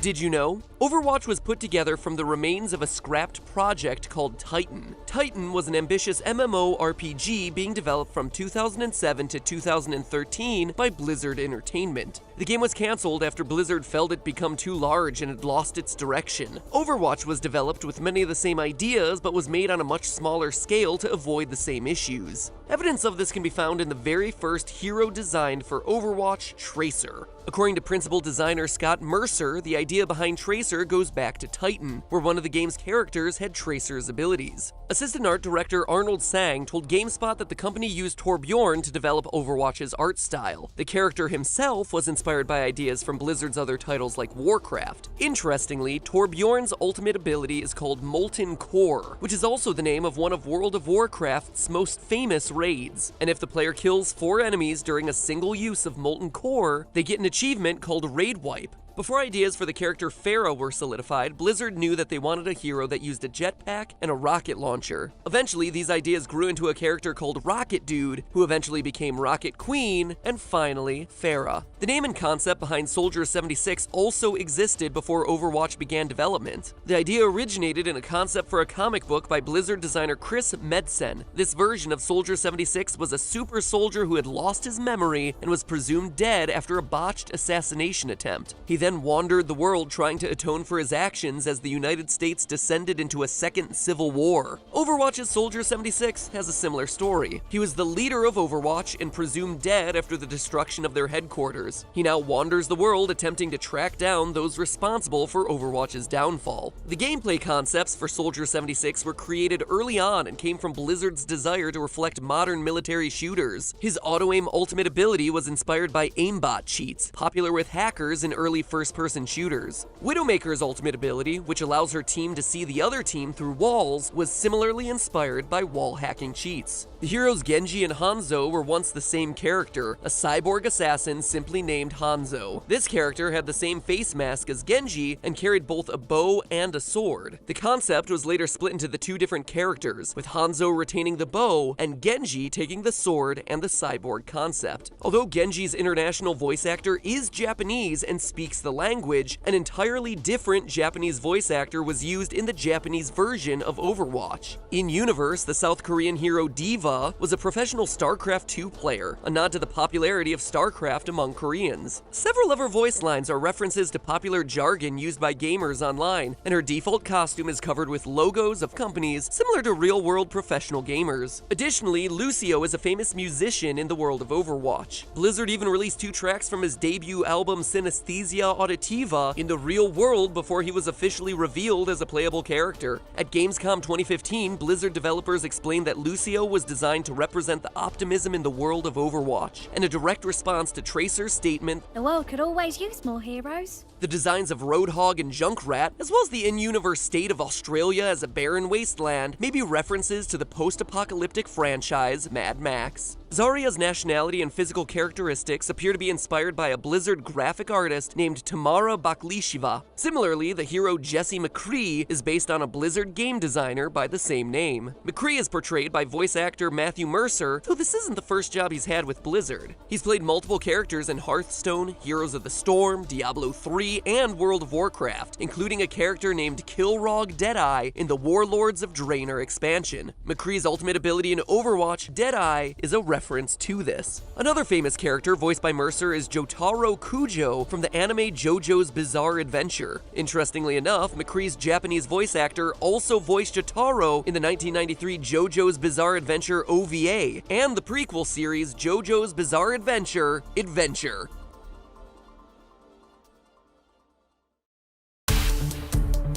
During the Overwatch closed beta, pictures of the female heroes Mercy and Symmetra could be found in the outhouses in the Route 66 map. They were later patched out of the game. Blizzard also faced criticism for one of Tracer's victory poses, which some fans felt was over-sexualized and out of character. The company later took the pose out of the game and replaced it with a similar pose reminiscent of a pinup by painter Alberto Vargas, which aligns more with Tracer's personality. Like most things on the internet, Overwatch has driven several fans to create pornography featuring the game's characters and locations. According to pornographic website Pornhub, Overwatch-related searches on their service increased by 817% on May 5th, 2016, the day Overwatch entered open beta. Though Blizzard hasn't officially commented on the subject, they may be actively trying to take some of that pornography down. Reddit user Spornum shared several accounts of his own creations and the works of others receiving DMCA takedown notices by digital securities company Erdetto. This was on video and image sites such as Pornhub and Tumblr. Several news outlets have speculated that Blizzard outsourced Erdetto to take down content that may use assets directly ripped from Overwatch. At one point, several cosplayers visited Blizzard's development studios dressed as heroes from Overwatch. Art director Bill Petrus asked them what they would like the studio to change about the characters to make them easier to cosplay. They simply requested that Blizzard add more pockets to the characters. In 2016, Blizzard hired several cosplayers to drive Overwatch-themed vehicles for the Uber cab service at PAX East in Boston. One of them, the Ford F-650 super truck driven by a Soldier 76 cosplayer, got into a traffic accident on the first day of the convention. The vehicle ran over another car outside the convention center, but fortunately, no one was injured. Blizzard paid tribute to one of their fans who passed away before Overwatch was released. In May of 2016, a 20-year-old student named Wu Hongyu attempted to stop a thief from stealing a classmate's motorcycle. Hongyu got onto his own bike to chase the thief and the two motorcycles collided. Unfortunately, Hongyu passed away from his injuries on May 23, 2016, just one day before Overwatch was released.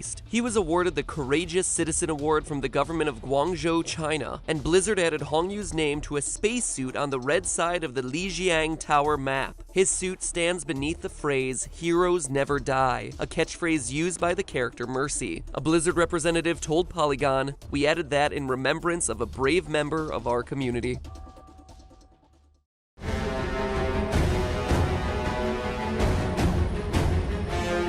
Did you know? Fortnite's original form was very different to the Battle Royale mode that popularized it. Fortnite was conceived during an internal game jam at Epic Games, pitched as a mix of the zombie survival multiplayer of Left 4 Dead and Minecraft. Players would spend the day gathering supplies and building a fortress, then spend the night defending it from zombie hordes. This version of Fortnite was announced at the Spike Video Game Awards in 2011 with a pre-rendered trailer, but Epic had only conceived of the idea 3 weeks prior. Epic used this reveal to gauge interest from publishers and was open to changing the direction of the game. Early into Fortnite's development, the upper management at Epic saw the growing potential of the games-as-a-service model, hoping to emulate the success of Dota 2 and League of Legends. It was decided that Fortnite would be built around this idea, and Epic partnered with Chinese investment firm Tencent, who had experience with the model. Tencent would later purchase roughly 40% of Epic Games for $330 million in June of 2012. Several key developers at Epic, including lead designer Cliff Bleszinski, were lukewarm towards this new business model and left the company after selling their shares to Tencent. A functional prototype for Fortnite wasn't playable until 2014, 3 years after it was conceived and 3 years before the work on a Battle Royale mode began. The game now included aspects of tower defense games, an RPG-like progression system, and a Diablo-inspired loot mechanic. Its scope shifted frequently, with this iteration being a free-to-play co-op player versus environment game with a player versus player mode tacked on. Though Fortnite was featured in Game Informer in 2014, the game fell off the public radar as Epic appeared to shift their focus to their MOBA game, Paragon.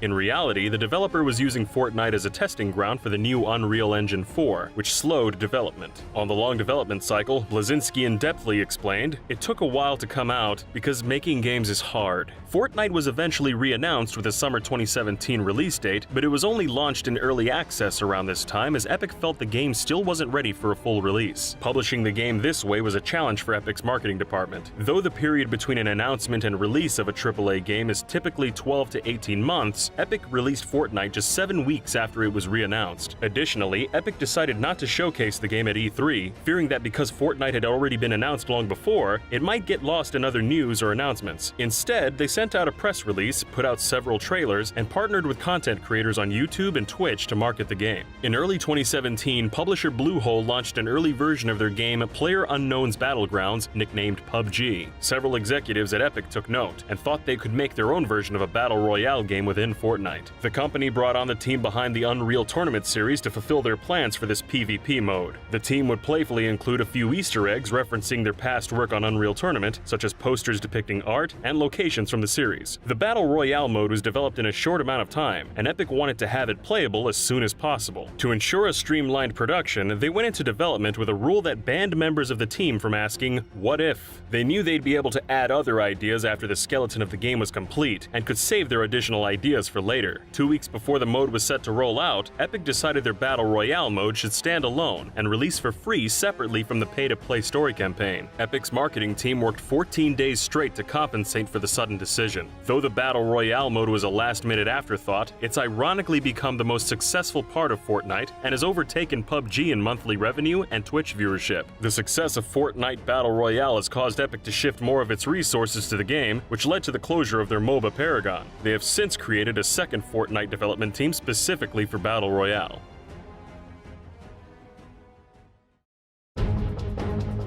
Fortnite's art direction was quite different to previous Epic Games titles, though this wasn't always the case. Early versions of the game featured a more realistic, creepy art style. However, the team shifted towards a more colorful, cartoonish direction inspired by Pixar, Tim Burton, and Looney Tunes because they didn't want to create an in-game environment similar to PUBG's. They instead wanted players to enjoy the world, spend hours in it, and not feel sad afterwards. Cliff Blazinski explained the company's reasoning for the new stylized art and the game's lack of dude bros, saying, "Everyone got so tired of this post-apocalyptic look that everything rubber banded back to this bright cartoony look. You look at the Fortnite trailer and it looks like Anna and Elsa running around killing the zombies." Epic enabled cross-platform play between several versions of Fortnite, though play between the Xbox One and PlayStation 4 is not currently possible. According to Microsoft, this is because of Sony's internal policies. Interestingly, during September of 2017, cross-platform play between the Xbox One and PS4 was briefly enabled due to what Epic called a configuration error. The crossover was only noticed because of the naming conventions in the online systems of the two consoles. The Xbox Live service allows its users to include spaces in their gamer tags, while the PlayStation Network does not. The error was only noticed when players on PlayStation saw players with names that had spaces. Phil Spencer, the head of Microsoft's Xbox division, commented on the error on Twitter, saying that he would have liked to see Epic leave it on. The popularity of Fortnite has even drawn the attention of the US educational system. Some schools, like Ohio's Ashland University, offer scholarships for top Fortnite players through a recently formed esports program. Additionally, many students play the mobile version of the game at school, enough that many institutions have reported problems with their in-school Wi-Fi networks due to the sheer volume of data used by the game. High school teacher Priscilla Cullen noted, "My school allows phones during the lunch breaks, and instead of socializing, all they do is play Fortnite. Many schools have attempted to ban the game, but others have taken a more indirect approach to get their students to put down their phones." One teacher, identified as Mr. Hillman, wrote a post on the Fortnite subreddit asking that Epic tell players to pay attention in class. In response, Epic added the message, Mr. Hillman says stop playing in class, to its rotation of loading screens. Others have used Fortnite as an incentive for their students. One middle school teacher in Chicago told her students that the class would hold a group discussion about the game if they could finish their schoolwork without a single interruption. She later told Vice, you could hear a pin drop in that room. Another teacher in Oregon offered to play Fortnite with a student struggling with home life problems if they could pass math that semester. This was mostly successful, and the students' test scores improved noticeably. Fortnite's popularity has also led to some interesting situations not seen with other games. In May of 2018, Epic teamed up with Marvel Studios to include a new mode inspired by the film Avengers: Infinity War. The mode allows players to claim the Infinity Gauntlet item and transform into Thanos. Humorously, Thanos can perform any of the game's emotes, all of which are frame-by-frame recreations of pop culture references or memes. Several celebrities openly play Fortnite, including the rapper Drake. In March of 2018, Drake played the game with live streamer Ninja and broke Twitch's record for most watched stream with over 635,000 viewers. This was nearly 250,000 more than the previous record holder. Drake has also offered to include lyrics about the game in an upcoming song if Epic includes an emote based on the music video for his song Hotline Bling.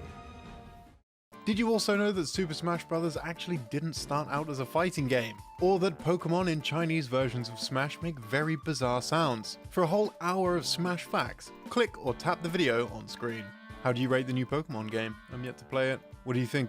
Nice? Is it good to divert from the same game it's been for 30 years or what? Because I reckon that can only be a positive. Let me know in the comments down below.